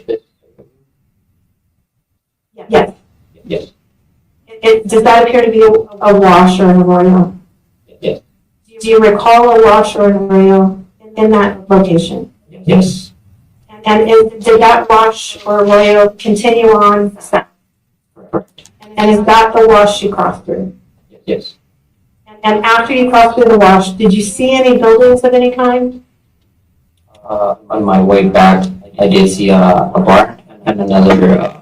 They're saying a wash, y'all. I know somebody just asked me. It's called a wash. Past the barn, Correct. even further west than that. Is that what you're saying? Correct. And then after you got to there, what did you do? I kept searching, and then I heard that Mr. Kelly had been located, so I started making my way back And how did you hear that? over the radio. And when you started making your way back, what did you observe? I noticed the barn and the small building Did that you, was close to it. when you saw those things, were you walking along the watch or were you walking along a roadway? Walking up from the watch and then met a third road. When you got there, what did you do? I met with Deputy Gabriel and Deputy Cabrera. And after you met with them, what did you do next? Mr. Kelly was there at that road. He was offered a ride back to the residence.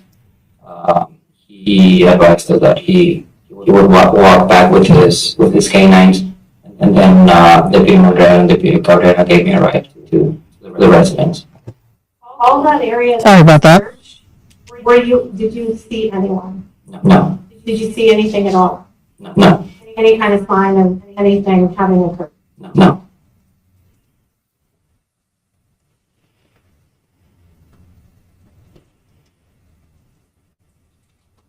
When you got back to the residence, what's the first thing you did? Getting back to the residence, I met with a female, Miss Wanda Kelly, and I started talking to her. You got a statement from Mrs. Kelly? Correct. And after you got a statement from Mrs. Kelly, what's the next thing that you did? While I was talking to her, Mr. Kelly arrived at the residence, and then I went on to get a statement from him. And when you saw Mr. Kelly, did you make any observations with him? Yes. What did you observe when you saw Mr. Kelly? As I was talking to Ms. Wanda, Mr. Kelly arrived. I turned around and I saw Mr. Kelly enter the residence holding a rifle in his hands. Did you notice if he had that rifle when you saw him out on the roadway? Yes. So is it the same rifle he had on the roadway? Yes. And when you saw him with the rifle, what did you see him do? He then walked inside and then went towards the kitchen area. And what did he do when he went to the kitchen area? Did you see him do anything? No, I turned back around to keep talking to Ms. Wanda. All right. And did you see Mr. Kelly again at some point? Yes.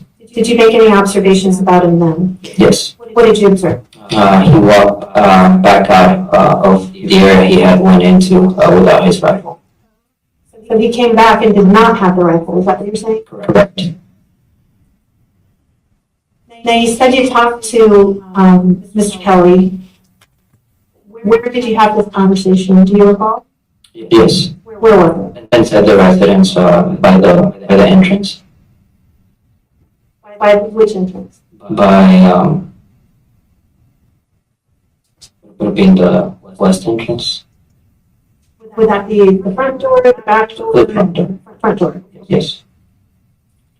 So when you're talking to Mr. Kelly, where does he tell you he was when these events started? He told me he was standing by the kitchen.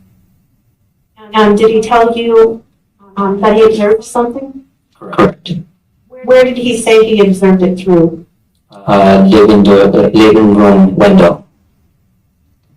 And what did he say he observed through the living room window? He advised me he observed approximately 5 subjects running southwest. Does the screen accurately reflect what you just told me his statement was? Yes. Please show us the photos. So what's the next thing that he told you? So frustrating. He advised me that he then walked towards the east entrance. And is that not the front door? That's a different door than the front door? Correct. Okay, so he's told you went to the east entrance. And what, when you looked at the map, what would be near to that east entrance that you could tell us about that you saw on the map? The patio and the porch. Would we call that a gazebo? Correct. So on the side where the gazebo is, he told you he goes to that door. Correct. And when he went to the door, what did he say he did? He said that he grabbed the rifle that he keeps by that door.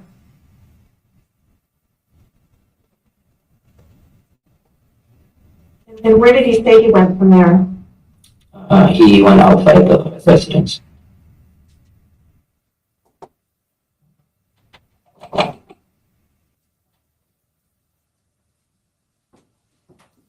And when he went outside the residence, what did he tell you he observed? He observed approximately 5 subjects. And what did he tell you he observed of them? That they were carrying backpacks and possibly carrying rifles. And does that accurately reflect what he told you? Yes. And what did he tell you happened once he got outside?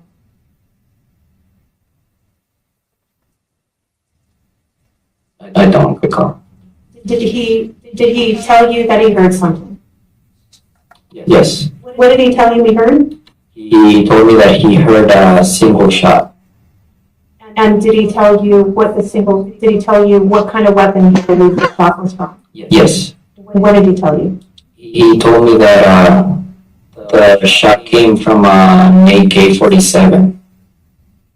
Did he tell you anything about his knowledge of the sound of an AK-47? Yes. And what did he tell you? He told me that he was very familiar with the sounds that an AK-47 and an AR-15 make when being shot. And what did he say about the sound? The sound definitely came from an AK-47. And does that accurately reflect what he told you?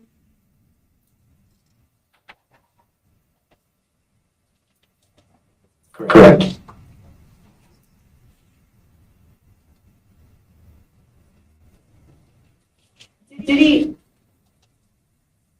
Did he make any comments to you about what he thought had happened? Yes. What did he tell you? Mr. Kelly told me that he believed that the subjects he observed had encountered other members of the cartel. And what did he think had happened between the cartel members? He told me he believed that they got into an altercation and the subjects scared them by shooting. And did he indicate what he thought happened after the shot? I don't recall. Did he observe behavior after he heard the shot in the individuals? What observed behavior did he tell you to observe?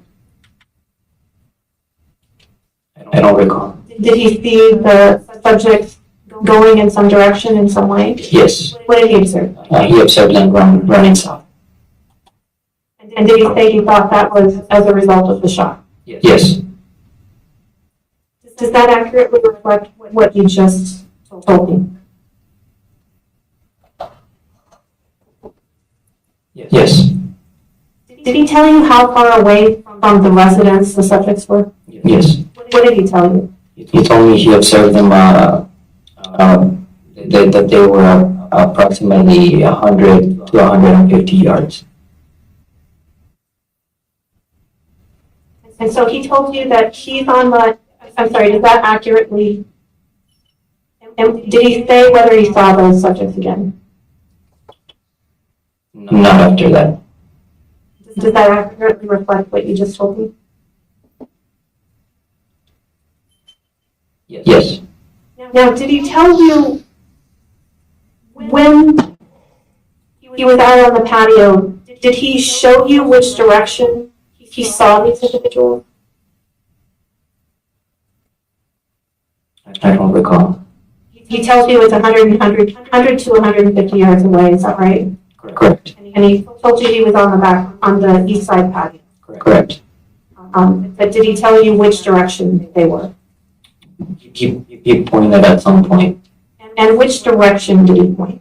He pointed straight forward to where we were standing from the door. So from the door directly forward, He said 100 to 150 yards. Correct.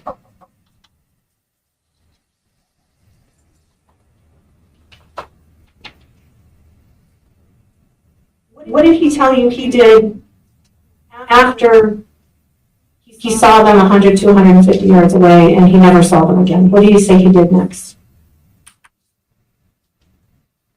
After he grabbed his rifle, he went outside and then he began to follow. Did he say where he went? No. He just said he started following? Yes. Did he say whether he found them? No. Does that accurately reflect what you just told me? Yes. Did he tell you how many subjects he thought there were? Yes. What did he tell you? Approximately 5 subjects. Okay, and then did he make some speculation after that? Yes. What did he say? He told me that he believed that there were a lot more subjects in the area. Did he say what he was basing that on? No, he said Allegedly. it was speculation. He specifically told you he was speculating. Correct. And does that accurately reflect what he told you?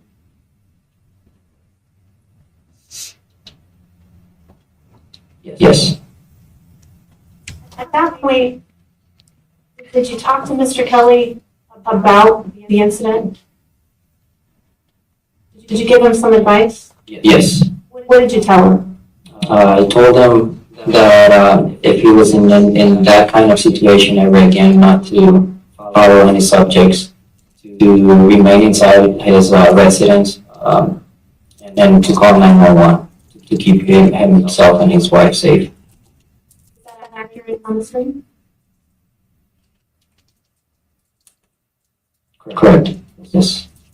And what did Mr. Kelly say to you after you told him Mr. Kelly told me that he knew I was giving him advice, but that he would do what he had to protect his property, and that if anything happened, he would. This is old school. This is every rancher. This is not anything I would not be surprised by. I don't know why they're making a big deal out of it. Yes.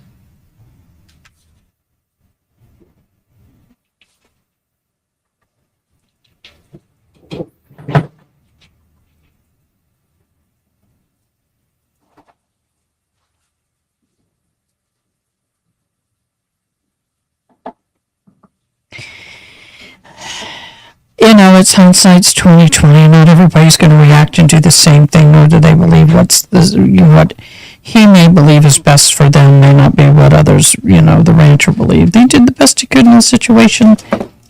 I personally am the type of person who would have told my children or spouse I would have said, stay here, and I would have gone and investigated. But that's me. I am a very strong, confident person. I am not scared to go investigate things. I've lived out in the middle of nowhere in the country. I've heard strange things at night. I've heard gunshots. I've heard stuff going off. And I grabbed my gun and went out the door. Not everybody. If it was my mother, she'd be under the bed. Sorry, Mom. Everybody's different, y'all.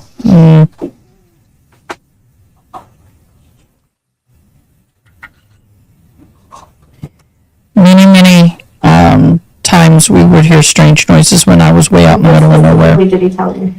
Mr. Kelly told me that he would take A lot of times it was critters getting into the trash, things like that. You indicated he said that he was insisting he had to protect his property. And did he say something else as well? That he was conscious of the consequences. And then you said, and he would take responsibility for that. Correct. Yeah. And then, I'm sorry, before I put that up, did you talk to him again about what your advice was, even after he said that? Yes, I reiterated what I had told him before. Stay inside and call 911? Correct. Does that accurately reflect what you just told me?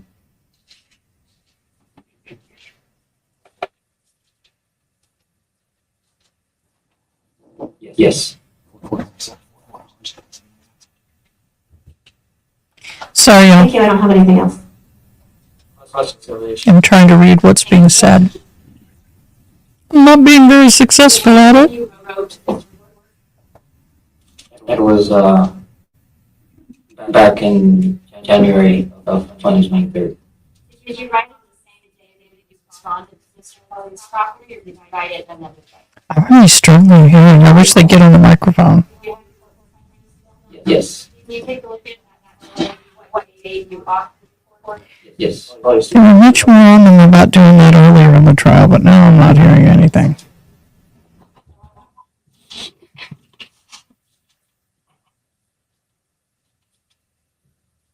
Sorry. Can you hear me? I can hear you. Okay. Did you get a chance to take a look at your report? Oh, no, I wasn't sure if I was. Go ahead, take a look at it and tell us if that refreshes your recollection about the date that you authored that report.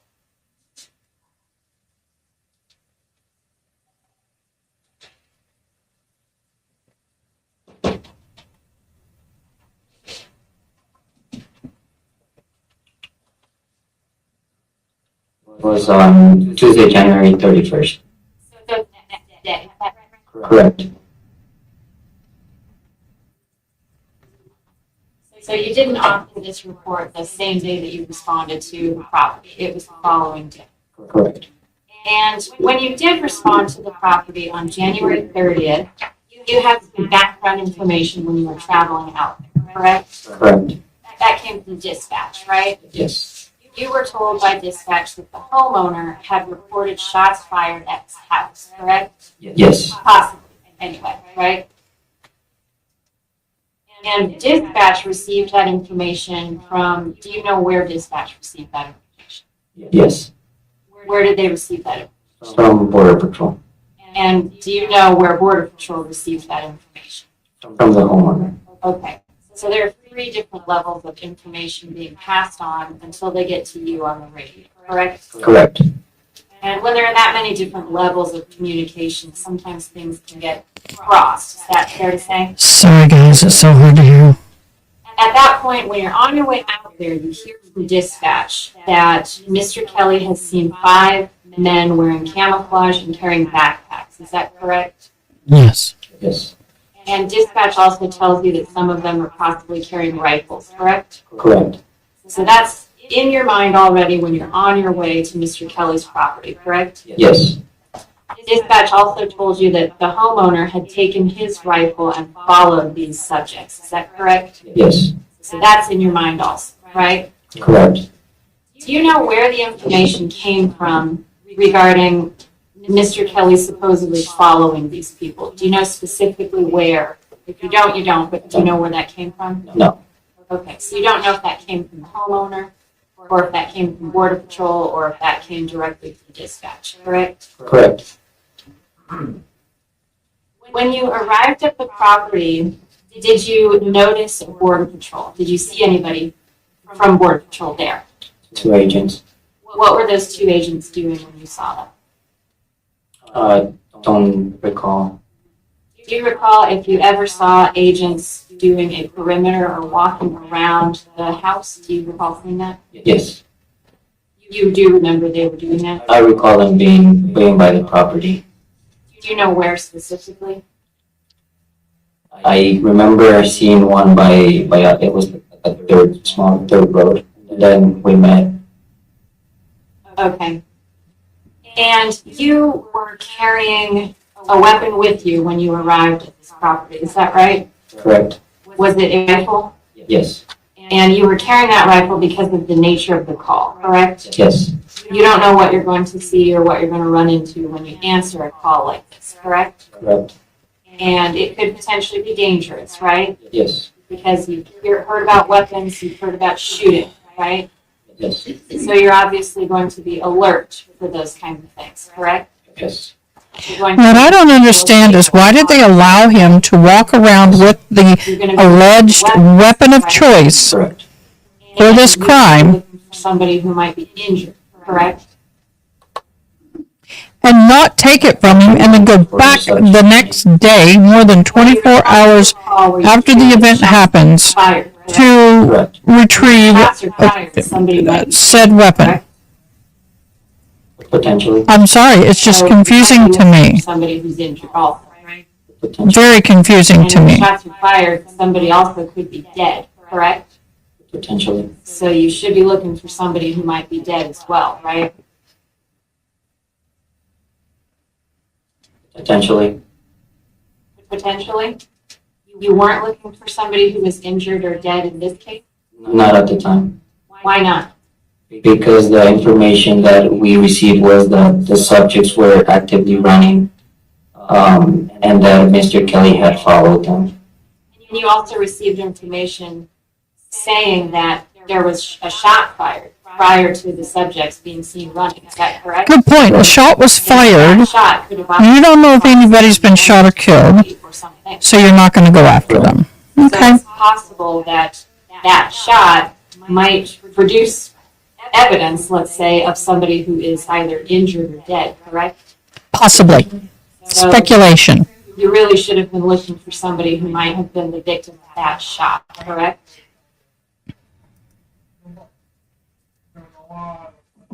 Is that correct? Correct. Okay. But you're saying you weren't looking for somebody who was either injured or dead at this point, is that correct? Correct. Okay. We talked about you Inside 2021. doing the search of this particular area to the east of the residence. Is that fair to say? Can you repeat that? You and other deputies searched an area that's generally to the east of this residence. Is that correct? We started on the east side of the Why did you start in that area? because that's where they pointed us. It was pointed to us that that's where the subjects were initially observed. When you say they pointed you there, who was that?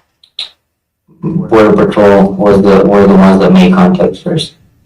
And Border Patrol provided you with information. I don't recall. I'm sorry. Okay, so you don't know if Border Patrol pointed you to search that area? He might not have been the point of contact, so he may not know that information. You He was sent, he went. Border Patrol before you searched this area, correct? Correct. Did you have encounters with anybody else before you searched that area? Not me. Aside from the deputies. So you talked to the other deputies who were there, correct? Correct. And Relying on their information. when you arrived? I was Deputy Cabrera, batch 139, Deputy Monreal, batch 191, and Sergeant Garcia. I'm sorry, I'm getting cracked up with their badges. Oh my gosh, he memorizes everybody's badge. Everybody knows everybody's badge number. Area was that first. Heck, I don't even know my own minister's badge number. I have to look it up. I think his is I don't recall 1031. exactly if it was the east side or I think. towards the. When you go, so then the four of you, four deputies, do you all go to search this particular area? Correct. And is it your understanding that perhaps one of the other deputies had received information saying this is generally where these 5 people might have been? Yes. Okay, but nobody told you specifically this is where the 5 people were, is that right?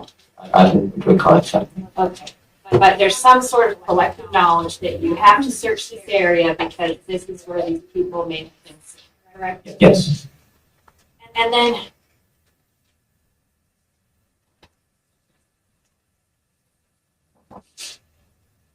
so you cross over an area where there's a ladder going over the first fence, is that correct? Correct. And you pointed that out on the map as that being to the east of the residence, right? Yes. And it's by that little, what do I want to call it, the little pump house that's by the house. Is that where the ladder is? Yes. There's another structure there, and then these 2 ladders go over the fence, correct? Yes. Did all of the deputies cross over using those 2 ladders? Yes. Okay. And was that something that you did sort of carefully to cross over these 2 ladders? Yes. Because you might fall, right? Correct. And you're carrying. You know, it's nice when you put a ladder over barbed wire fence, y'all. Barbed wire fences are something you don't mess with. Remember? Of course, we all know that. But all of the deputies do go over that ladder. I remember sliding my leg across a barbed wire fence And I'll once. show you that footage. Won't do that again. But you've gone over the ladder. Now there's 4 I still have the scar to prove it. over the first fence. Is that right? Correct. You're in an area where it's a pasture, right? There's another fence if you go out further east. Is that correct? Correct.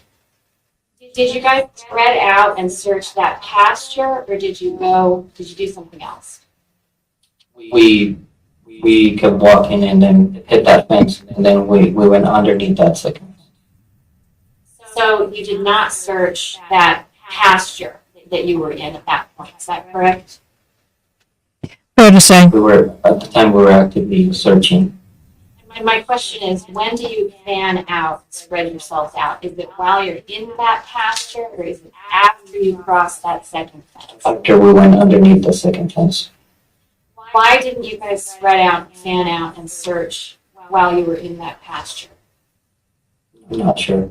You don't know why you waited until you crossed over that second fence before you spread out?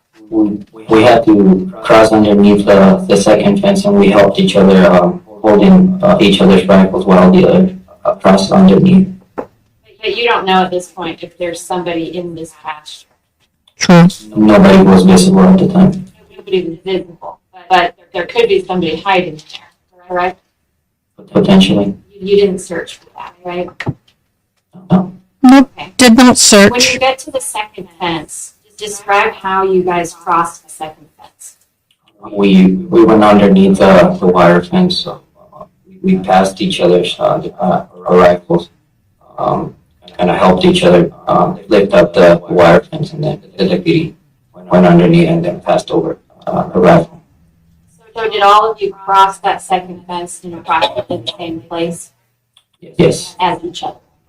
Yes. Okay.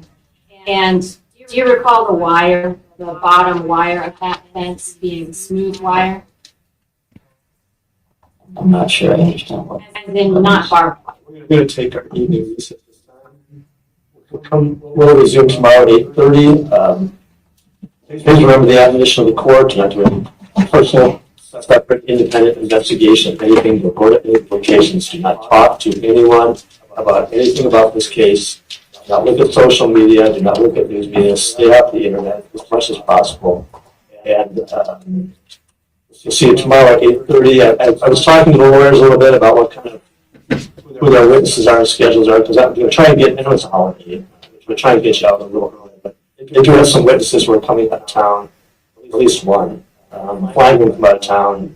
And, there's some witnesses who need to go before that witness. So we will do our best, but hopefully we'll be able to get you out a little early tomorrow. So you have a long holiday. So are you on track or off track? Stay here with the lawyers. Ladies and gentlemen, have a pleasant evening. We'll see you tomorrow morning, promptly at 8:30. Rising in spirit. I miss hearing "Bring the Joy." Hallelujah, we made it another day. Okay, guys. All right, guys. We made it another day. Hallelujah. Hallelujah. All right, what did we learn today? Not a whole lot.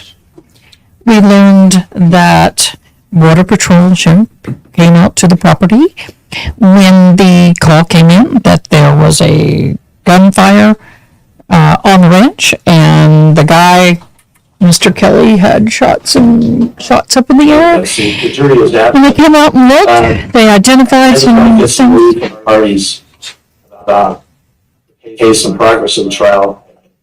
No idea the scope of the witnesses or what you intend to prove. So just give me some idea how Looks like the judge has been bullying we're his going hand. faster, slower, or right on track. I think from Jarvis' perspective, right on. So, and He needs a mirror up there. tomorrow, we've got 3 witnesses, 1 housemaid coming in, 2 witnesses that will go before. The court commission will bring them on to lay foundation for some evidence that the 3rd witness relies upon for this I analysis. can't hear We them. can call them later, so just so we can speed up, so we can get I out, can't so hear it's done, and then Give me a second. For the holiday. That sounds good to me. That's fine. Right. Judge, and that means that what we would do with the witness is just put them on for one specific issue, get them off, put another witness on, get that specific issue, and then take the third witness, if that's okay with the court. I think the judge is saying, y'all need to hurry up here. Thank you. All right. We're recessed. We'll be back. All right, it's done for the judge. We will see you guys tomorrow morning at 8:30 their time, 10:30 our time. I may or may not be here exactly at that time. I do have to go somewhere. I do have to take care of some business. Unfortunately, that's just life.